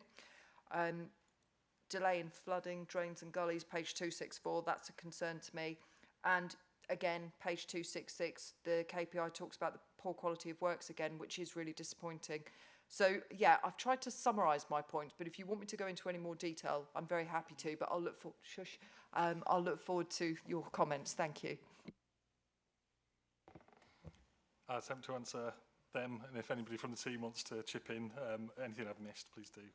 In terms of the positive press coverage. This indicator is about the media that we're seeing. It's normally written press, it's normally articles on the websites that our comms team collate over the quarter, and what we're doing there is just reviewing them as, was it a positive, was it a neutral, was it a negative? I think if we searched further and wider, there'd be more content that we could bring into that performance indicator, but it's a measure that's collated by the communications team, and I guess there's how much do you look for that route and how much do you pursue it. So we feel like it gives a good snapshot of the what's going on, and it also picks out some of the main themes that we're seeing within that quarter, as it has done this one and it has done in previous ones as well. However, what I would say is you pick up a really valid point once again, is that yes, we should be working harder and we could get an awful lot more stories out there. We tend to, defend the problems as opposed to telling them, the public and indeed our councillors, about the phenomenal amount of work that we do, that we deliver successfully. And I think that we should be flooding all of the comms channels with that. We're working hard to engage our comms colleagues to get into the same space. But that, yes, you're absolutely right. We could and should be working an awful lot harder to pump information out there about what we do and what we do really well. Councillor Chan, or you got Jonathan got more? I was just to run through the compensation events one. So that's a measure that's looking for, from a client perspective, our officers are raising task orders to our contractors, Balfour BT, Swarco.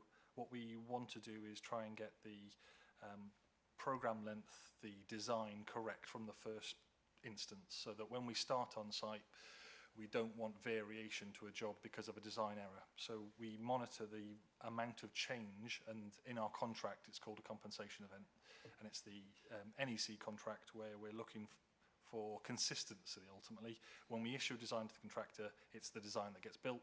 When we get to site and issue a number of compensation events, it means that that job is probably moving in duration or it's getting more complex, and that's not what we want to sort of impact on the members of the public. We want to make sure our road space bookings are consistent and we deliver what we say we're going to do. And we also, by planning it and programming it efficiently, we're able to ensure value for money. If we get to site and design on the hoof, we'll end up with a more expensive scheme. So that's why that one's a really important measure that we try and capture. In terms of the performance indicator 3, that's the Balfour BT reactive service one, which I spoke about in the performance report. As I say, it's sort of, we've had that spike. We're seeing that the work basket's reduced significantly into Q1, but it still will likely score 0 into the next one. Was there anything else? Yeah, I think, sorry, I'm conscious that, yeah, there were quite a few, but I think one of the really important ones is page 235, P13, P14, where we're below minimum performance levels on tasks completed within timescales on reactive works and planned works.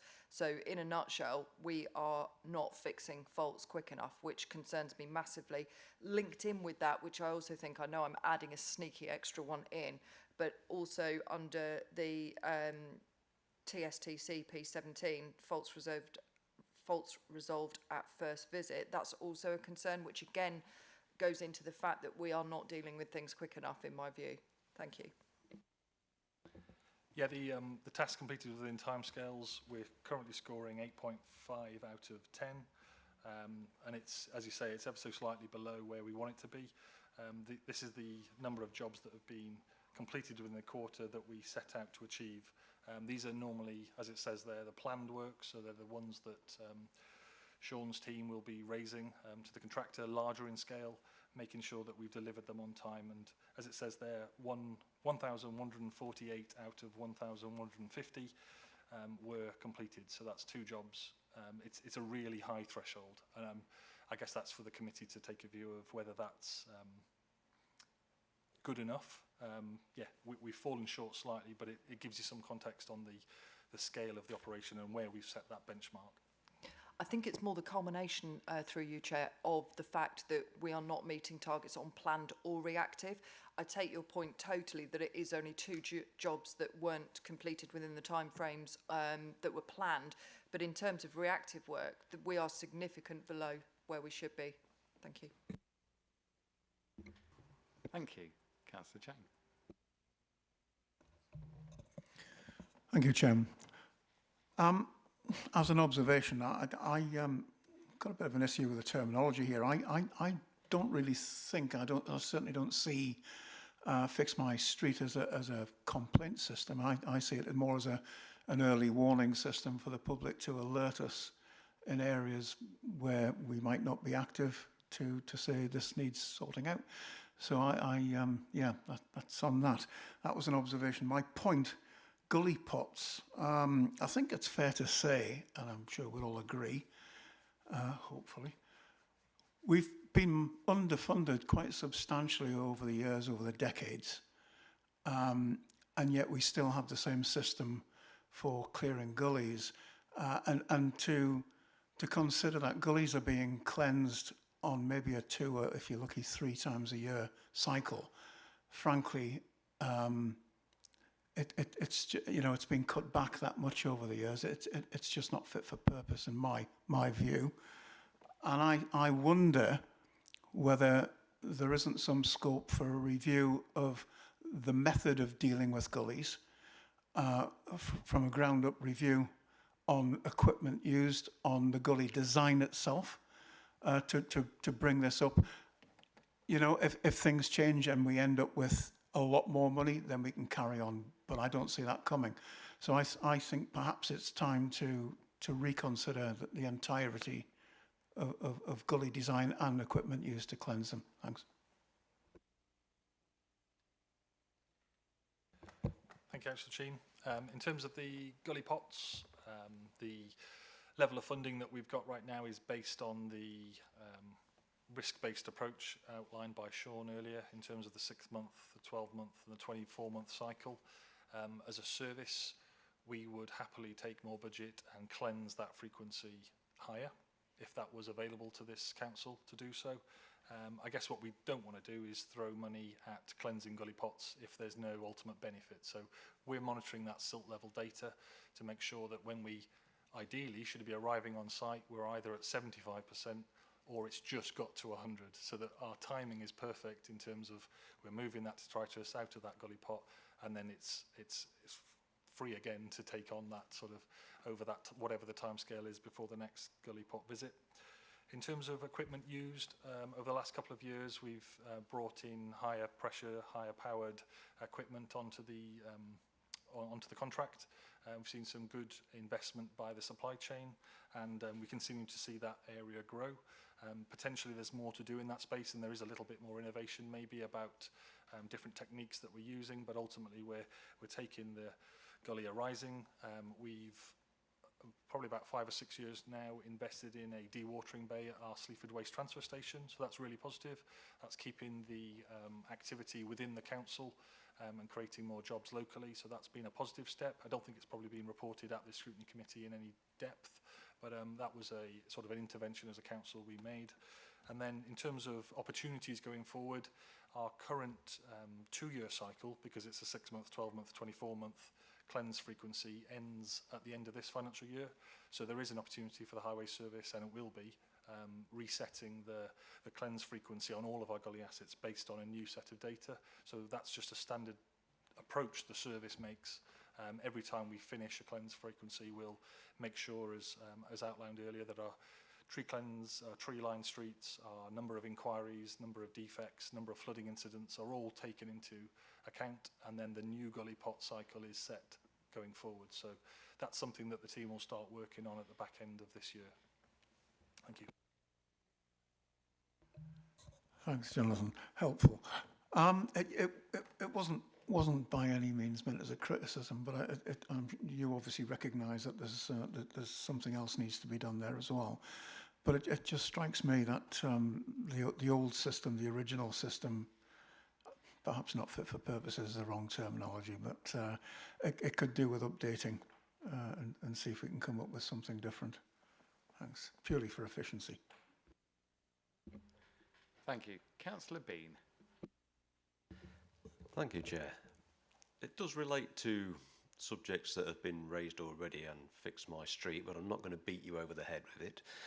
just to raise a few points, I recently reported quite a few blocked drains and gullies in Caister, and on Fix My Street you can actually click on the drain when you report it.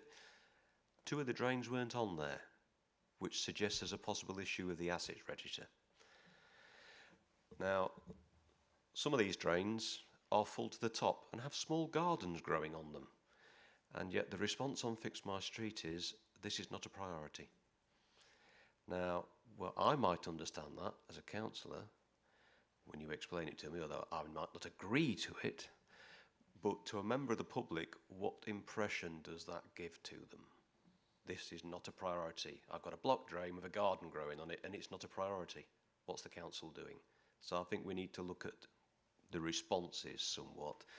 And when we talk about biannual cleansing programs and things like this, that's all very well and good. That's a maintenance program. What we need is something where when a block drain is reported that it is completely blocked and not working, it's no good going back and saying, yes, it's on a biannual cleansing routine. We need to fix that drain, because if we don't fix the drains, the end result is it damages the road surface.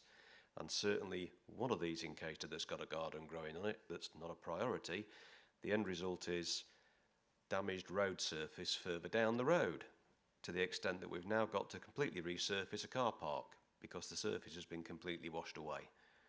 And that's simply because drains have not been maintained. And certainly one of those involved in that particular area is not on the asset register. My final point is, it again relates to drainage slightly, but along the A46 near Swallow, there are a series of settlement tanks for the residue from the roads that wash off to settle out before. Now, I reported one of these because it has a tree growing in it. Not a small tree. This tree's probably been growing there for at least 12 years. And they're supposedly checked every 2 years. Now, while I'm told that the tree might not be affecting the work that this settlement tank does, again, what impression is this giving to the general public? Because it's right next to a footpath, and they're walking past and they're seeing one of our assets with a damn great tree growing out of it. So they're going to straight away think, we are not maintaining these assets as we should do. So, like I say, I'm not going to beat you over the head with it, but I think we do need to have a look at these things and have a look at how we reply to the members of the public. Thank you. Thank you for those questions. In terms of the block drains and gullies, the one in Caister, I'm more than happy to take that one away and investigate why that asset isn't logged. There could be a number of reasons for it. The one I'm thinking that could be a scenario might be that it's not in our liability for maintenance. If it is, we need to get it captured. That's an issue, and we can get that resolved quickly, get it onto a cleanse frequency. Every now and then we will identify new ones or identify assets that haven't been captured. We've got about 145,000 of them. I would hate to think that we are missing a large volume, but I would acknowledge that there are some missing, so that's an action for me to take away. In terms of the text, I agree. We don't want to be responded in terms of this isn't a priority. It is a priority for the highway service to make sure our assets are running. I guess some of it's in that greyness of funding, allocation. Sometimes it's the sort of the automated response to say that it's not a priority in consideration to everything else that's happening in the service. We'll work on that, try and get the right text. If the funding is there to do more, as I say, we're happy to do that and increase the cleanse frequency, as long as we don't push it too far, because this council has a lot of pressures in terms of other priorities. For the A46 Swallow, happy to take that one away. I wouldn't understand or don't understand why there would be a tree growing out of an asset that we've got. It's not where we want it to be. And again, that will have been partly due to our historic funding. This year, I think there's more opportunity to do it with the additional 2 million and 4 million budgets that have been allocated to the highway service. So if it's getting addressed now, it'll be getting addressed through that resource that you've given to us. So for this financial year, that's a real positive. But we'll take those 2 away and make sure we get it right. Thank you. Coming back. Thank you for your responses there, Jonathan. I would just say the tree in the asset there has got so big that I recently had to arrange for it to be trimmed back as it was obstructing the footpath. Councillor Reeve. Thank you. Sorry to bring the drainage one up again, but just a general one. I've noticed sometimes when the gully... Councillor Reeve, I think we've had a good few on drainage. Is it It's relevant to very the relevant, report? very quickly. Okay, Yeah. thank you. When the gully pot washer does come around, they empty the sump. But is any checks ever made of the outlet? Because if the sump's got quite full, emptying the gully pot doesn't solve the problem. The water still can't get away. So just if we can make sure that the drainage from them is part of the inspection and clearance. Thank you. Yeah, and I can confirm that every time we get a gully tanker arrive, they will check the silt level, they'll remove the detritus, and they'll also check that it's flowing. So that's part of the check, and we've got that on the condition register for every gully asset. Thank you. Thank you very much. I believe that does conclude all the members' questions. I'd just like to say thank you to the Highways for surface dressing. I was over in Holbeach Herne to have a look at all the potholes. Although it is a disruption to actually surface dress, the road is wonderful. So thank you very much. Thank you, Chairman. That concludes. Thank you, Councillor Sneath. I'd now like to propose that we have reviewed and have been assured of the detail of the performance contained in the report, and all of our comments will be passed on to the Executive Councillor for Highways and Transport. Please, can you raise your hand if you agree? That is agreed. Moving on to the next item, which will be item 8, which is the service level performance reporting against the Performance Framework 25-26, Quarter 4, Education, Transport and Road Safety. This item is found on pages 271 to 282 of the agenda pack, and this report summarises the Education, Transport and Road Safety service level performance against the Performance Framework 2025-26 as at Quarter 4. This report will be introduced by Mike Reid, Head of Transport, and Sean Butcher, Head of Asset and Local Management Services. Over to you. Thank you. Thank you, Chairman. I was going to say good morning, but it's good afternoon, everyone. As the Chairman just stated, this report summarises education transport performance in Quarter 4, and it focuses on 3 performance indicators. So first of these is performance indicator 198, which is education transport applications approved. This is 74.3% on a total number of applications received of over 3,200. Vast majority of those, as you can see from the graph, were in March, and it is a bit of an increase, notable increase from Quarter 4 last year, which is a little bit concerning, but I'll come around to that in a few moments. So it is higher for many reasons. Possibly it might be down to birth rate, it might be down to parents having greater awareness around education, transport and applications, and it also could be down to the kind of high focus on SEND cases and diagnosis, which seems to be on a national trend is still increasing to a somewhat worrying context. So this is increasing, but it doesn't affect the performance of the team, and the performance is related in the second performance indicator, which is the time taken for eligibility. That is still less than 3 days, which is outstanding. When considering the number of cases that we have, we've got the same staff that are kind of measuring the applications against the same criteria, and even during a really busy period like March and April, we can still turn these round in 2.3 days, which is really efficient, and I think that the team should be kind of credited with a lot of praise for that because it does help the parents to do their planning of how they can respond if they do need to find other transport provision, but it also helps us to actually procure services in a more effective and quicker way when we know we've got a longer time to actually put these contracts in place. So the third performance indicator is the percentage of single occupancy travel. These are the travel contracts which normally exist when a child is eligible for transport but may not be near a bus network or any kind of transport infrastructure, which essentially means that they have to get a taxi by themselves. It's something that it is costly, and it's kind of fairly stable around 11-12%. But if anything, that demonstrates that there is that need, and it's also kind of a factor of the kind of rurality of Lincolnshire, which is something that we accept is always going to be an issue. So just to summarise the kind of overall position, we have a higher number of pupils requiring transport, which is considerably higher than this time last year, and there is a higher proportion of SEND cases within that. And if you can kind of view page 275, there's a table which demonstrates that 12.9% of the children that we transport have a SEND diagnosis, and that actually equates to 46% of the overall spend. That is a national trend, as we all probably have realised after reviewing these performance measures over some time now and listening to the national picture. It is worrying because these are high cost cases. We have more children requiring passenger assistance.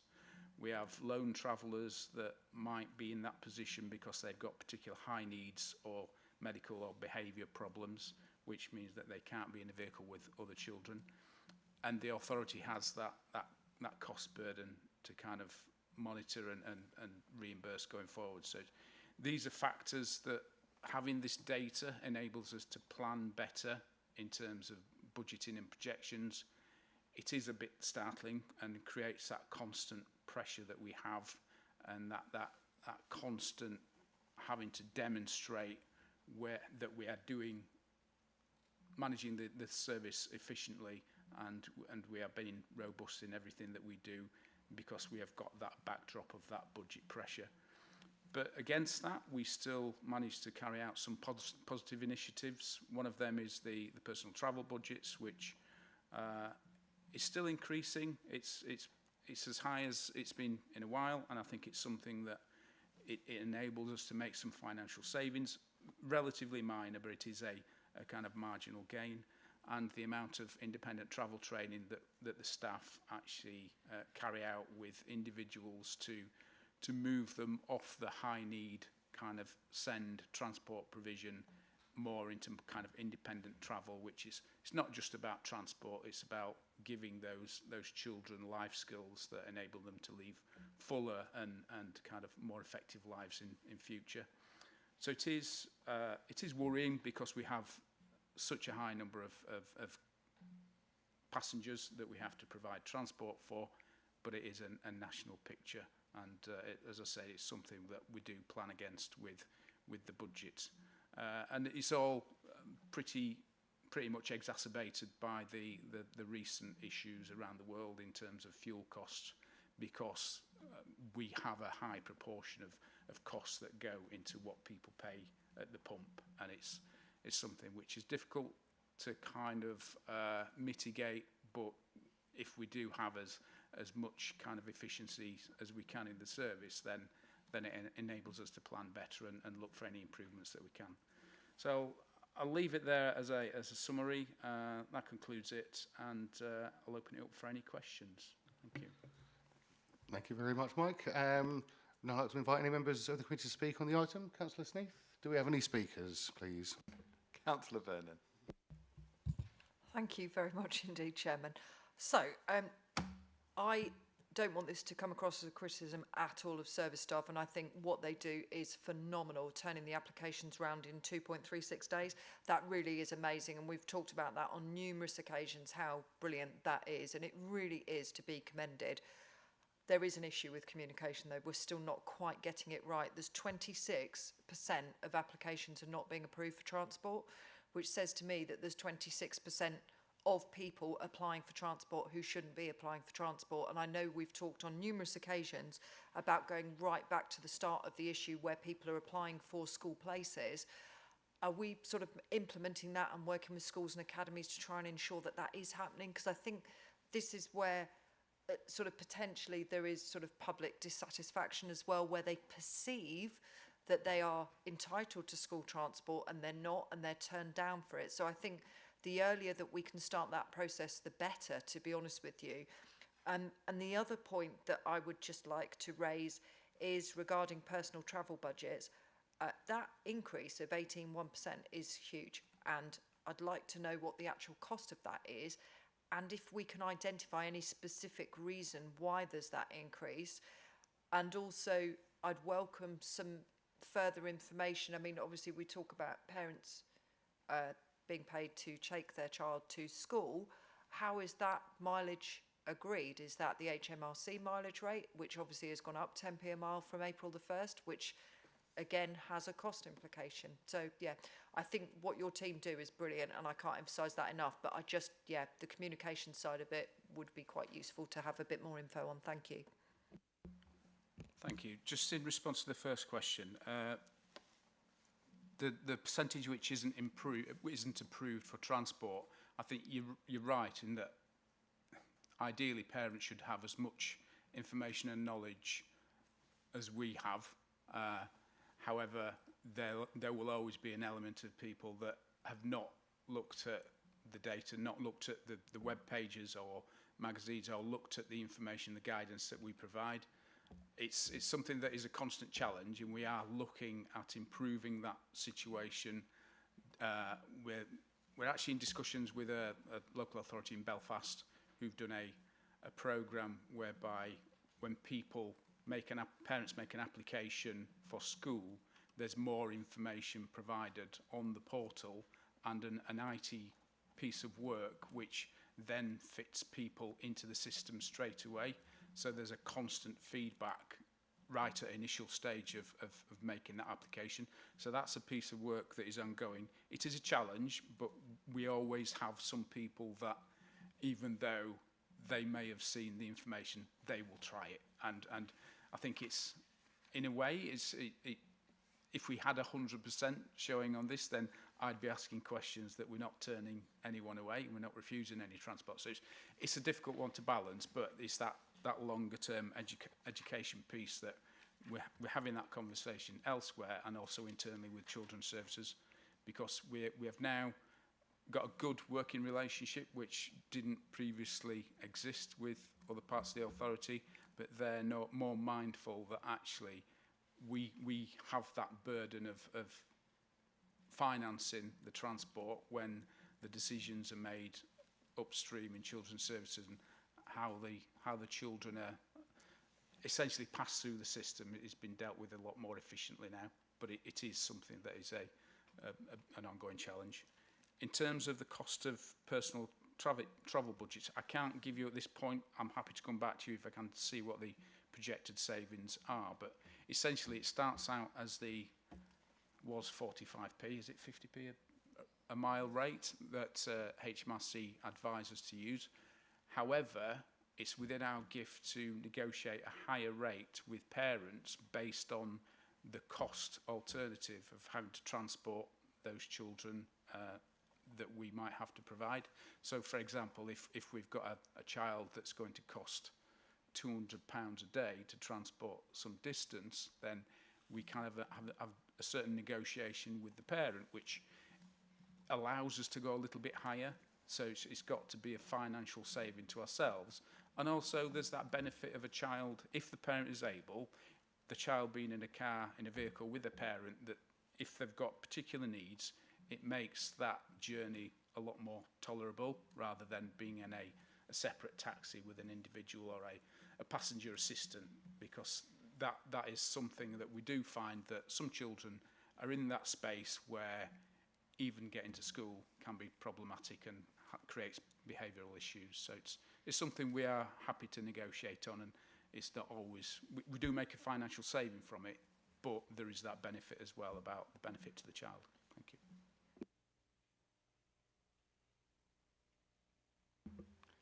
Thank you. Is everybody else stunned into silence? I think Councillor Vernon answered asked the two questions that I had on my thing, which was, is there a portal that parents can put a postcode in, then choose the school, and it tells them whether they are eligible for a free bus service or not? I think that would be helpful to try and get parents. I mean, most parents are putting it in just on the off chance. Maybe they fall in, maybe there could be a chance. There is an element of that, but I think, as Councillor Vernon pointed out, there is quite a high element of people applying that perhaps didn't realise they couldn't, and therefore their school choice may have changed because of it. And the personal travel budget, I still think, is a wonderful idea of keeping children with their family, making sure that they do get to school, and it does relieve a burden on the service.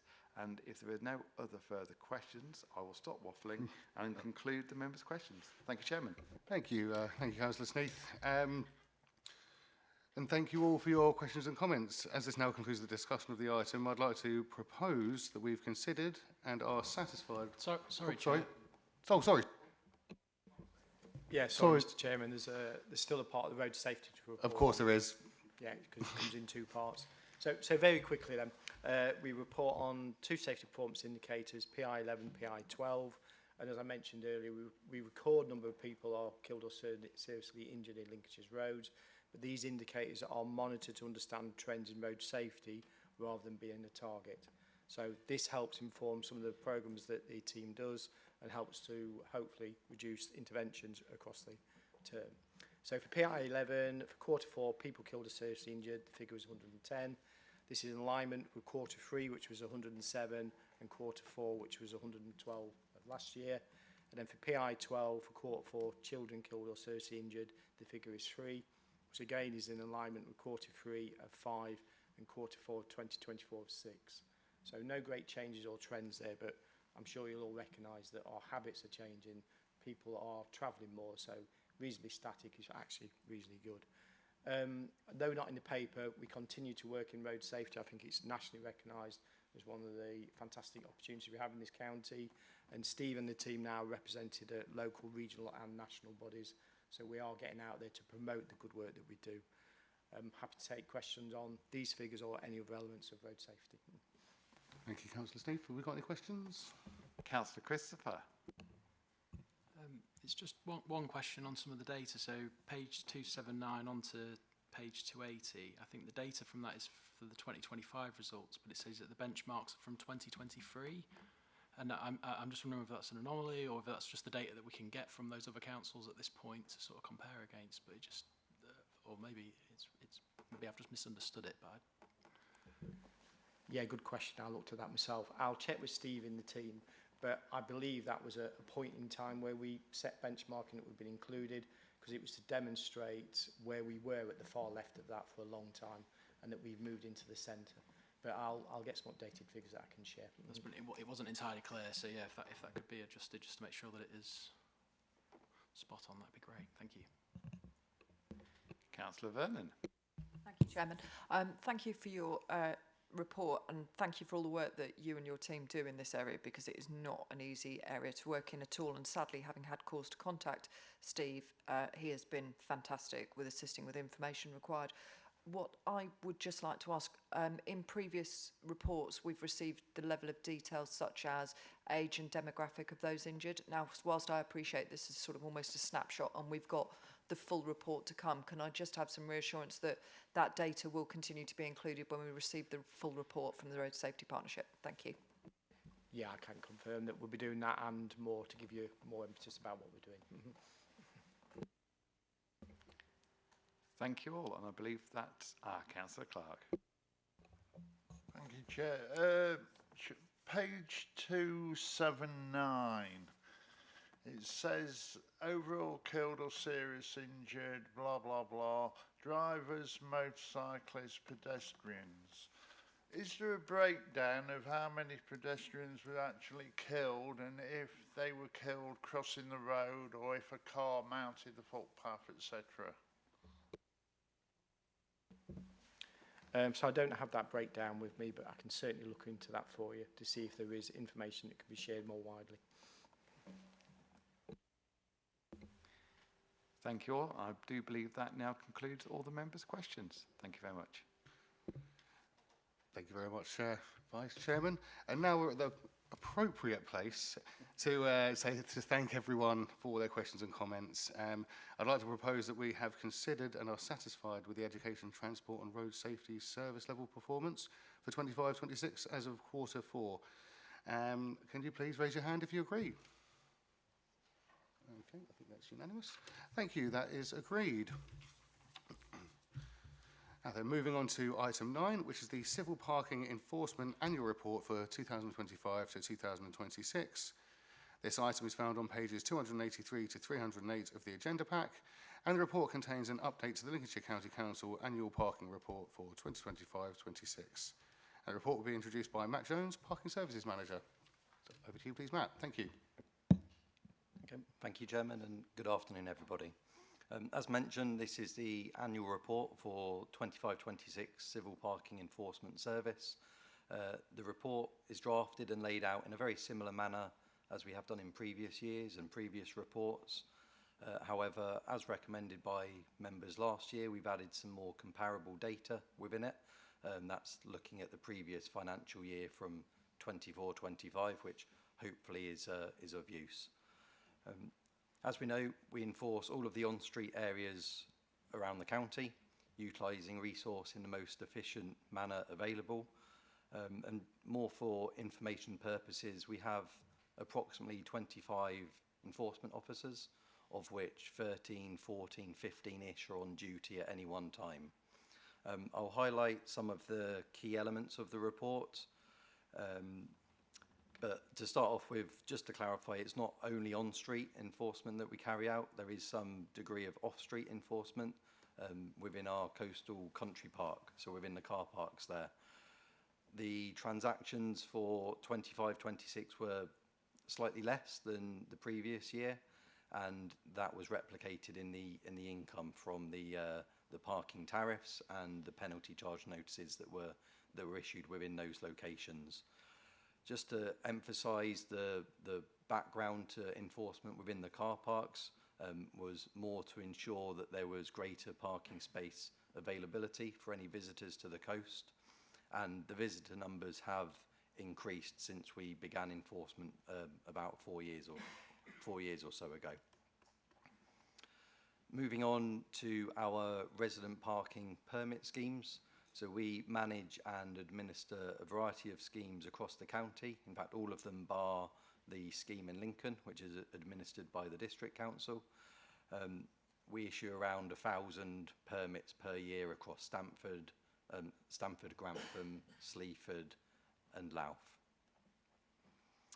We also place a lot of focus on enforcement outside of schools, whether that be via our fixed point CCTV cameras, our mobile vehicle, or utilising foot patrols as well. So it's a key area of the county, and at the morning and afternoon points of the day that we'd like to kind of emphasise and demonstrate that we're placing resource in areas which are very much needed to have enforcement presence.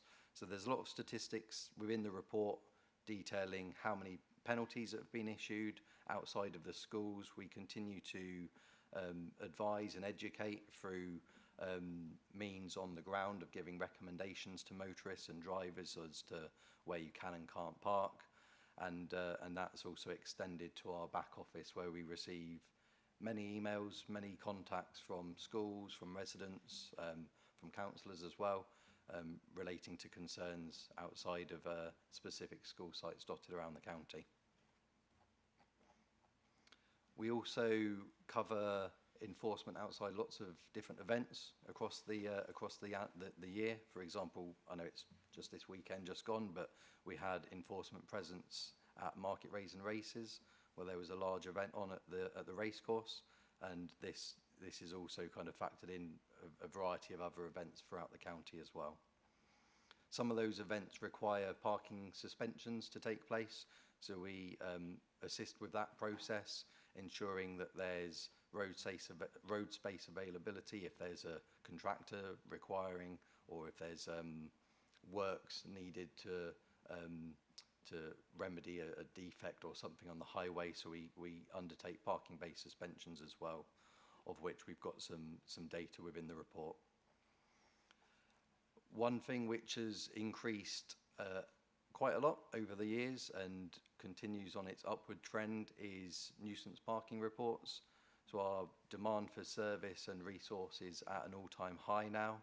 We had just under or just over 4,700 individual requests from members of the public asking for assistance in a variety of locations dotted throughout the county. And all of these requests that come through to us, we respond to and advise what we can do and sometimes what we can't do. If there is a contravention occurring, if there is a form of parking restriction in place, we'll always provide the information and guidance as to what we can do in that respect. The report details how that's increased from just over 2,500 in 21-22 to 4,700 in the current climate. So it's a very well utilised form of communicating with us, and it's something that we actively encourage people to report to us so that we can deploy efficiently and effectively. Linking that in with penalty charge notice statistics, the last 3 years have been quite consistent. We issued 47,793 in the previous financial year, which is around, well, very similar to previous years of just over 47,000 and just over 48,000. So it's quite high issuance in comparison to 4 or 5 years ago, where they've increased by a good 9,000-10,000. And a lot of that has come from our experience and our intelligence that we've gathered over the years, utilising the feedback that we have from councillors and also our residents as well. We publish everything online, so we have lots of interactive maps and data and Power BI charts that people can drive and delve into to look at exactly what we're doing with the service. We're very open and transparent about that side of things. With penalties being issued, that can always result in members of the public and motorists challenging penalties that have been issued. It doesn't mean they've been issued incorrectly as such. It means that there could be valid grounds that justify the cancellation of penalties.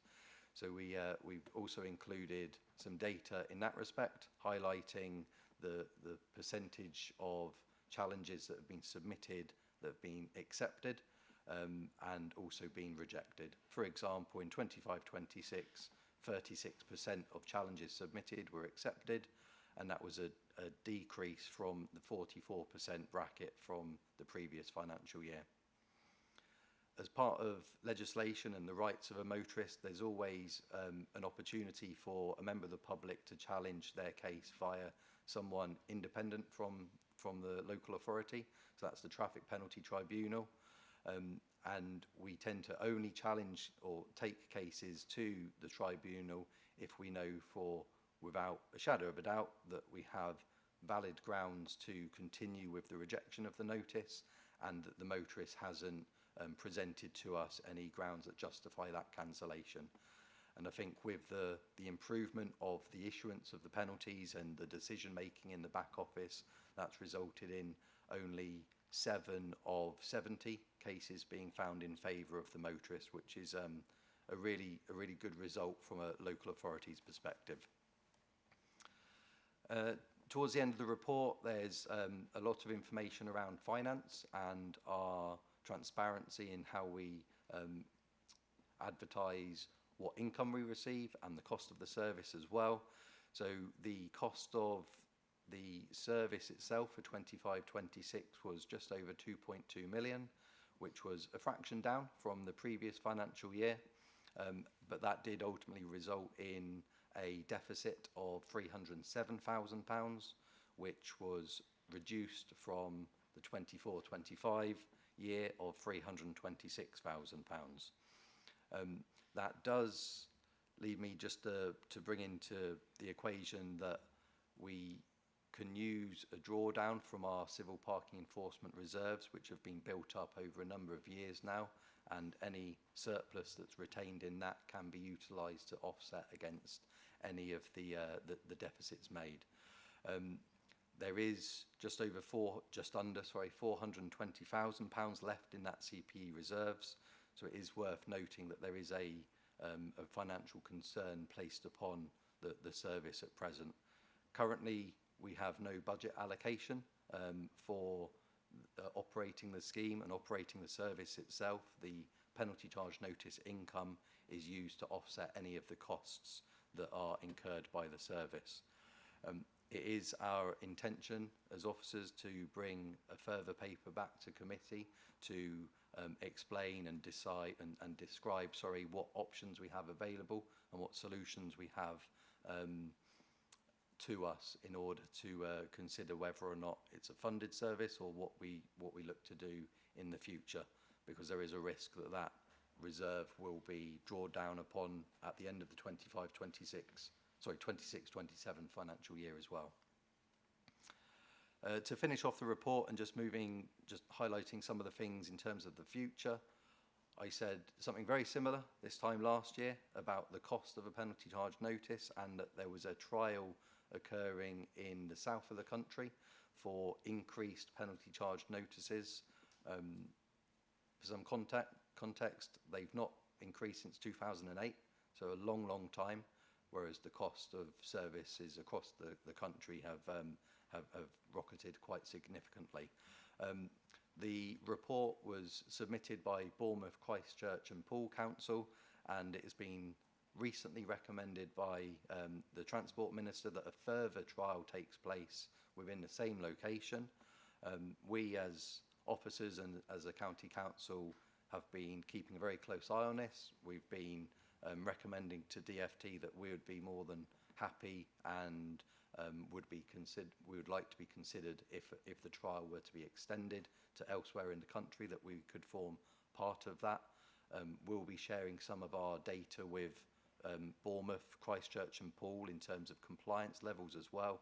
So whilst we're not anywhere further forward in that respect, it's something which is on the horizon as to something that may be altering in the not too distant future.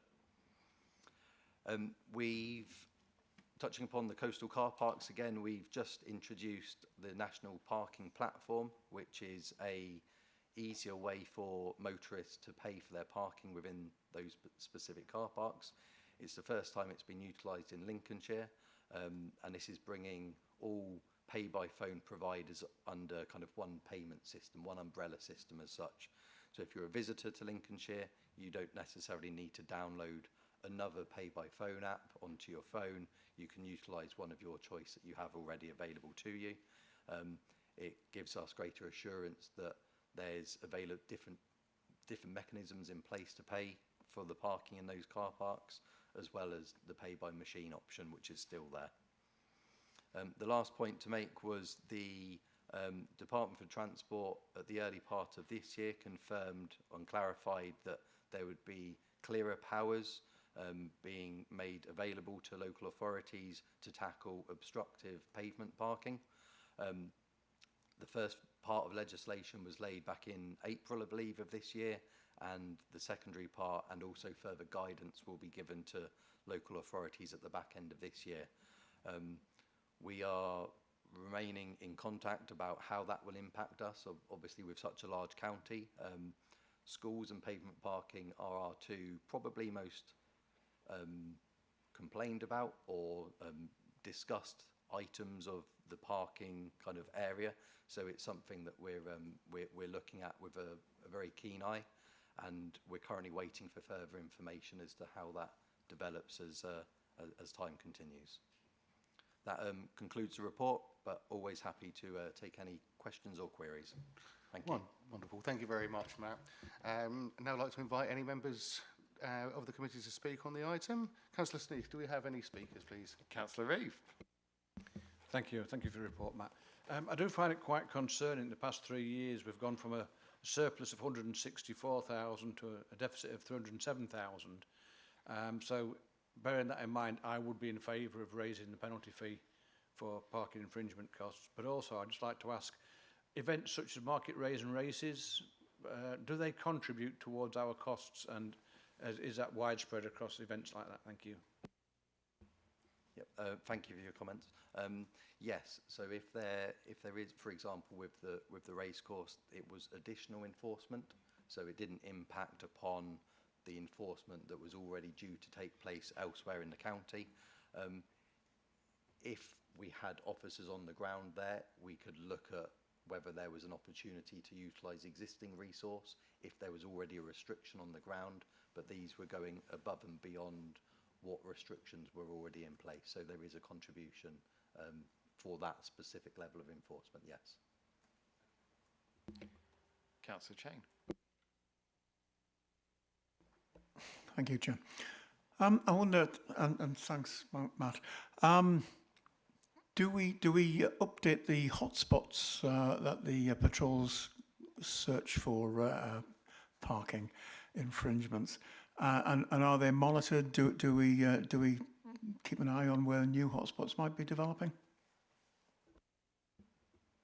Thank you, Councillor. Yes, we have. So we interact with our contractor, APCOA, daily, multiple times each day.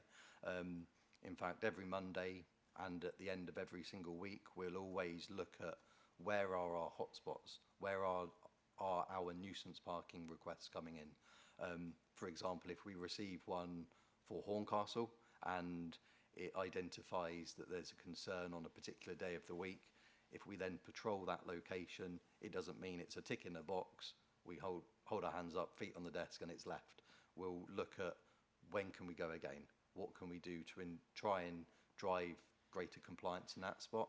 So yeah, it's always something that we're looking at. We have a data analyst within the team that looks at where the officers are patrolling.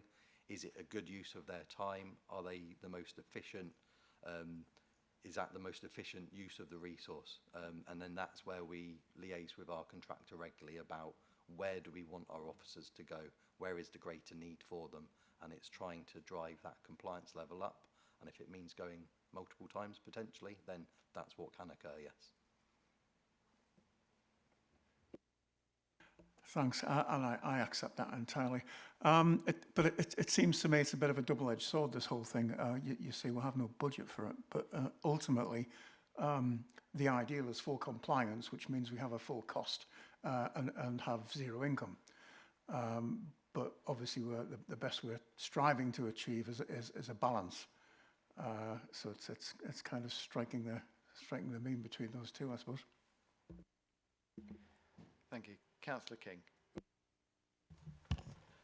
Yeah, thanks. The main problem that I've got in my patch 10 schools, and it is a major problem with parking. And yeah, guys come out at about 11 o'clock in the morning or 1:30 in the afternoon, which isn't sort of any good, really.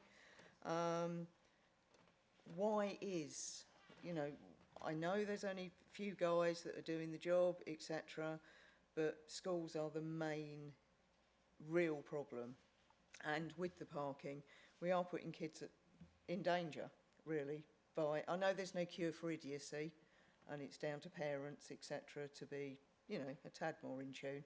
But, we do need the presence there, and we do need some tickets handed out, because doing a few of those, hopefully, people will start to get a message. Yeah, thank you. Very, very valid points. Schools, I personally feel really passionately about that, and about how we enforce and how we make a greater presence across the county. It's a national issue. That's not an excuse, but we have over 100 schools with enforceable markings. Not all of them, but a lot of them have the same issue in the morning and the same issue in the afternoon. And that's where we are trying to deploy all of our officers to those areas that require that presence. We have our own dashboard specifically built and designed solely around schools. The morning and the afternoon is very different. Morning can be on occasions very quickly a quick drop-off, whereas the afternoon can be a hover and wait for the child to leave. So it's a different kind of practice that occurs on a morning as opposed to an afternoon. But we look at where we're deployed, where we're going. Like I said, we've got a wealth of information now about what occurs when we're present, and quite often we'll find that when an officer is there, motorists tend to behave, and they'll see a uniformed officer, and things are okay. The following day, it may revert back to a normal practice.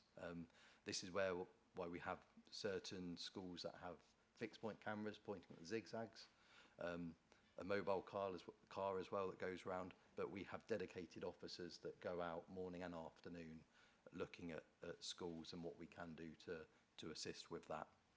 But it's a valid point, I accept that.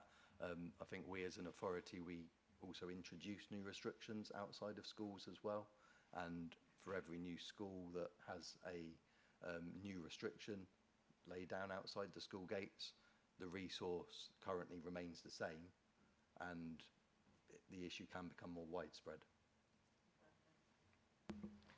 Councillor Christopher.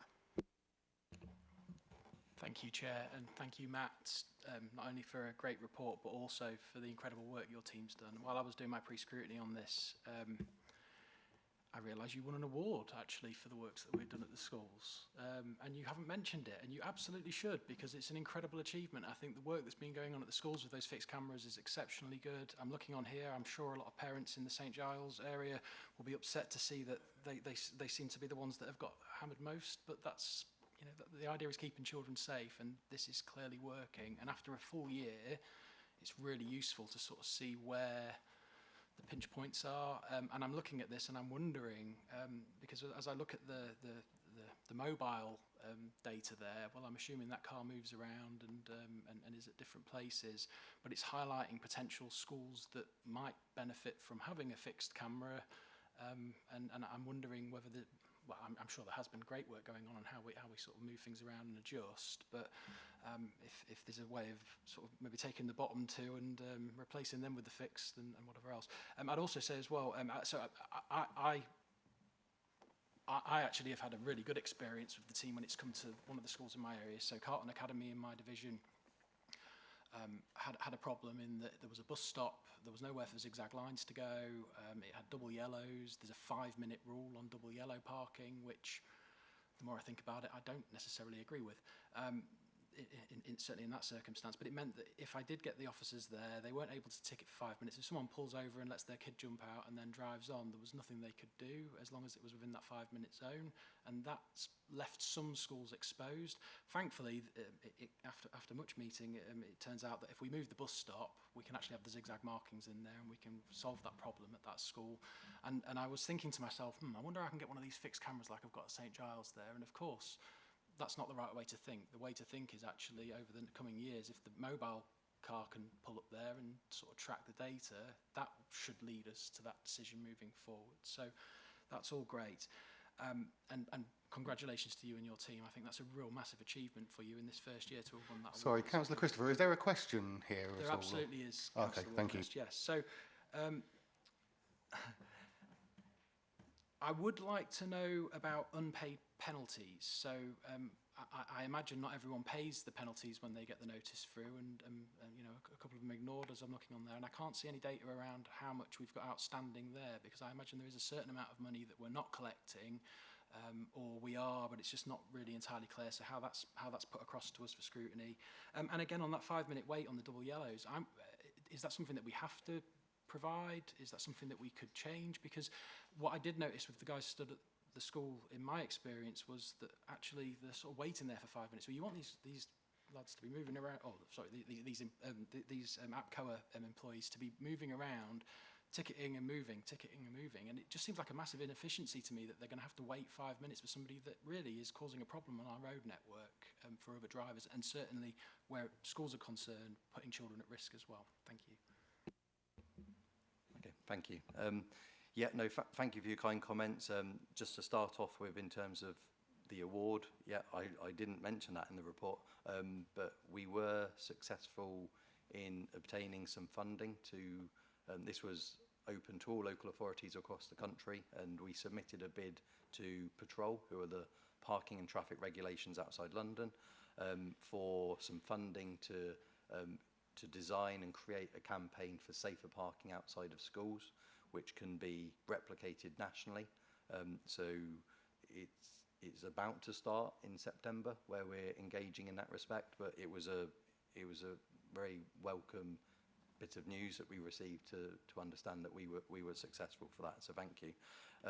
In terms of, I'll cover a couple of things off. The 5-minute observation time on yellow lines, almost 2 elements to that. A lot of schools have no waiting, so that's like a single yellow or a double yellow line, so no waiting restrictions outside of them, which allow loading and unloading, blue badge holders to park on, and that's where we have the 5-minute observation time. There's another restriction called no waiting, no loading, which are like yellow blips on the curb where you can't park, you can't stop for any length of time in that respect. The 5 minutes, though, it's something that we're not bound by legislation that we have to have. It is in council policy at present that we give a 5-minute period to allow motorists to load and unload. That's deemed a more than sufficient amount of time for someone to park and take goods into a property and then return to the vehicle to reposition it. We are looking at bringing that back as a revised Civil Parking Enforcement Procedures Manual, and we can look at discussing that in terms of can that be reduced. We are allowed to do that, but at present the policy is 5 minutes. In terms of unpaid penalty charge notices, you're right, there is outstanding debt. Not everybody pays their ticket, not everyone has their ticket cancelled, so that leaves a number which are outstanding. We have ways of recovering that debt through enforcement agents, so old school talk, a bailiff. If a parking ticket is not paid, we have to register that case at the Traffic Enforcement Centre, which is a court in Northampton. We pay to do that. It's £11 to register that debt at a court. If that is then unpaid, that then allows a warrant to be served on that person. So an enforcement agent, of which we have 2 different companies that recover debt for us, look to recover costs that we've incurred from unpaid penalty charge notices. We don't register every debt. If, for example, there might be a serial offender, then we'll register 1 or 2, and we'll look at how we can recover the debt via that means first and foremost, and if there's a different way of recovering it, we can look at that as well. I don't have the exact figure to hand of what it is. I can go away and source that and let committee know if you wish to have that figure. I'm hoping that's everything. Oh, no, sorry, the cameras, the fixed point cameras, they've been up now just over a year, a lot of them. Some of them were the back end of 2025, so a bit less. But we're probably now in a position where we've got a lot of data and statistics behind us showing where have the cameras worked, are there other sites in the county that they may benefit from, so we can look at, or we're about to start a body of work of looking and exploring what options do we have available to us for that real infrastructure. Can it be repositioned? Can it be repurposed, for example? But that body of work is due to take place shortly. Sorry, can I just come back briefly, Chair? It will be brief as well. Sorry, very quickly, Councillor Christopher, please. Thank you. I mean, that all sounds wonderful, thank you. I would be very interested to know how much outstanding debt there is there, because it seems like we're so close on this, and I'm just wondering how much is outstanding and whether there is an opportunity to sort of reap a bit more money back in. I thought that was being answered separately outside of the meeting. So is that not correct, Matt? I'm just confirming that, Chair, thank you. Yeah. And also, if there is an opportunity to reduce those wait times, will that come back before this committee? Is that something that's already in the pipeline, and when can we expect to see the officer recommendations on that before us? I believe so. It's something that we're looking at now, alongside some other recommendations and alterations that can make the officer time more efficient and get them moving around the county quicker. So that I don't know what the exact schedule is, but it's something that we certainly want to be bringing back to committee for members' decision. Just to briefly add to Matt's comments there, it's about the sort of loss-making position as in terms of drawdown or as our reserve. We've got a decision as a council to make later this year, and we're going to bring to this committee a number of options available in terms of, do we want to make this service a funded service in that we think it's the right thing to do to make sure we get our high streets, traffic moving and deal with safety. We as a team can prioritise different areas of the network differently with the resource we've got to make sure that we mitigate that loss, and equally some of the efficiencies that are already set in our policy, we want to maybe release the brakes a little bit. So we're going to bring probably a multiple different options for this council to take, and we'll be giving a recommended option as part of that discussion, and it'll be later this year because we need it in place for April next year. Councillor Clark. Thanks, Chair. Firstly, I'd like to echo Councillor Christopher's congratulations to your department. On a general issue, on schools, you don't build supermarkets and tell people to park around the corner. But it seems historically that's what's happened with schools. I was part of a group previous in 2 years ago that we looked at parking at schools and way to, reduce it, but none of the recommendations was taken up. So we just go on where we are then. Thank you. Thank you. Councillor Vernon. Thank you, Chairman. I think we have a bit of an issue here, and the issue is nuisance parking is on the rise. As we can see with all of the reports that you've given us, no budget means no enforcement.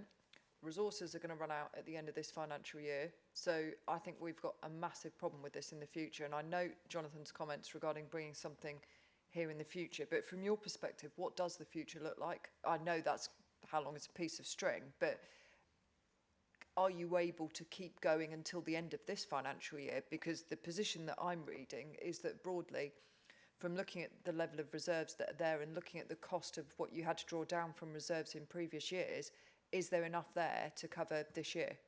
Thank you. Yep, thank you, Councillor Vernon. Yes, is the answer to that. There is for the rest of this year, definitely. Thank you, and I will be very brief. Councillor Vernon just bring up the point I was going to place is we've got to look at if this is a funded service rather than being self-funded. I think education and compassion is needed when it comes to this. We don't want overzealous wardens out there who are targeted. So I look forward to the paper coming forward, and I'm sure we'll give it a very, very good debate. And that does conclude the members' questions. Thank you, Chairman.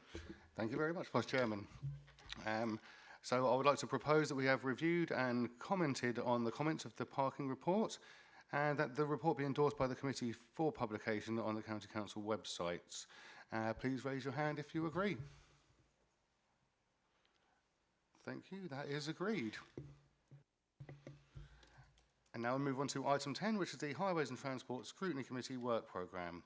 This item is on pages 309 to 316 of the agenda pack, and this item enables the committee to comment on the content of its work programme. The report will be presented by Hannah Colclough, the Scrutiny Officer. Over to you, please, Hannah. Thank you. Thank you, Chair. So the next meeting on the 14th of September currently has 6 substantive items. The introduce charging for the provision of H-bar markings, Highways Q1 Performance Report, Transport and Road Safety Q1 Performance Report, Road Safety Annual Report, Lincolnshire Highways Social Value, and Lincolnshire Permit Scheme Statutory Evaluation Report. And also, just to echo the Chairman's announcement at the start of the meeting, we then have a informal Q&A session on local bus services after that meeting on the 14th of September. Thank you. Wonderful, thank you, Hannah. I'd like to invite anyone to have any... Oh, sorry, Sean. Thank you. Yeah, just adding into that we've been working on the revised traffic policies that we've mentioned previously. So the intent is over the next month we're going to get those agreed as officers, comfortable where we are, then bring those into the forward programme from September. Thank you. Wonderful, thank you very much, Sean. Has any member got any questions or comments on the work programme? No? Okay, then I move that we approve the planned work programme for 2026-27, subject to the consideration of any items highlighted in today's discussions. Please could you raise your hand if you agree?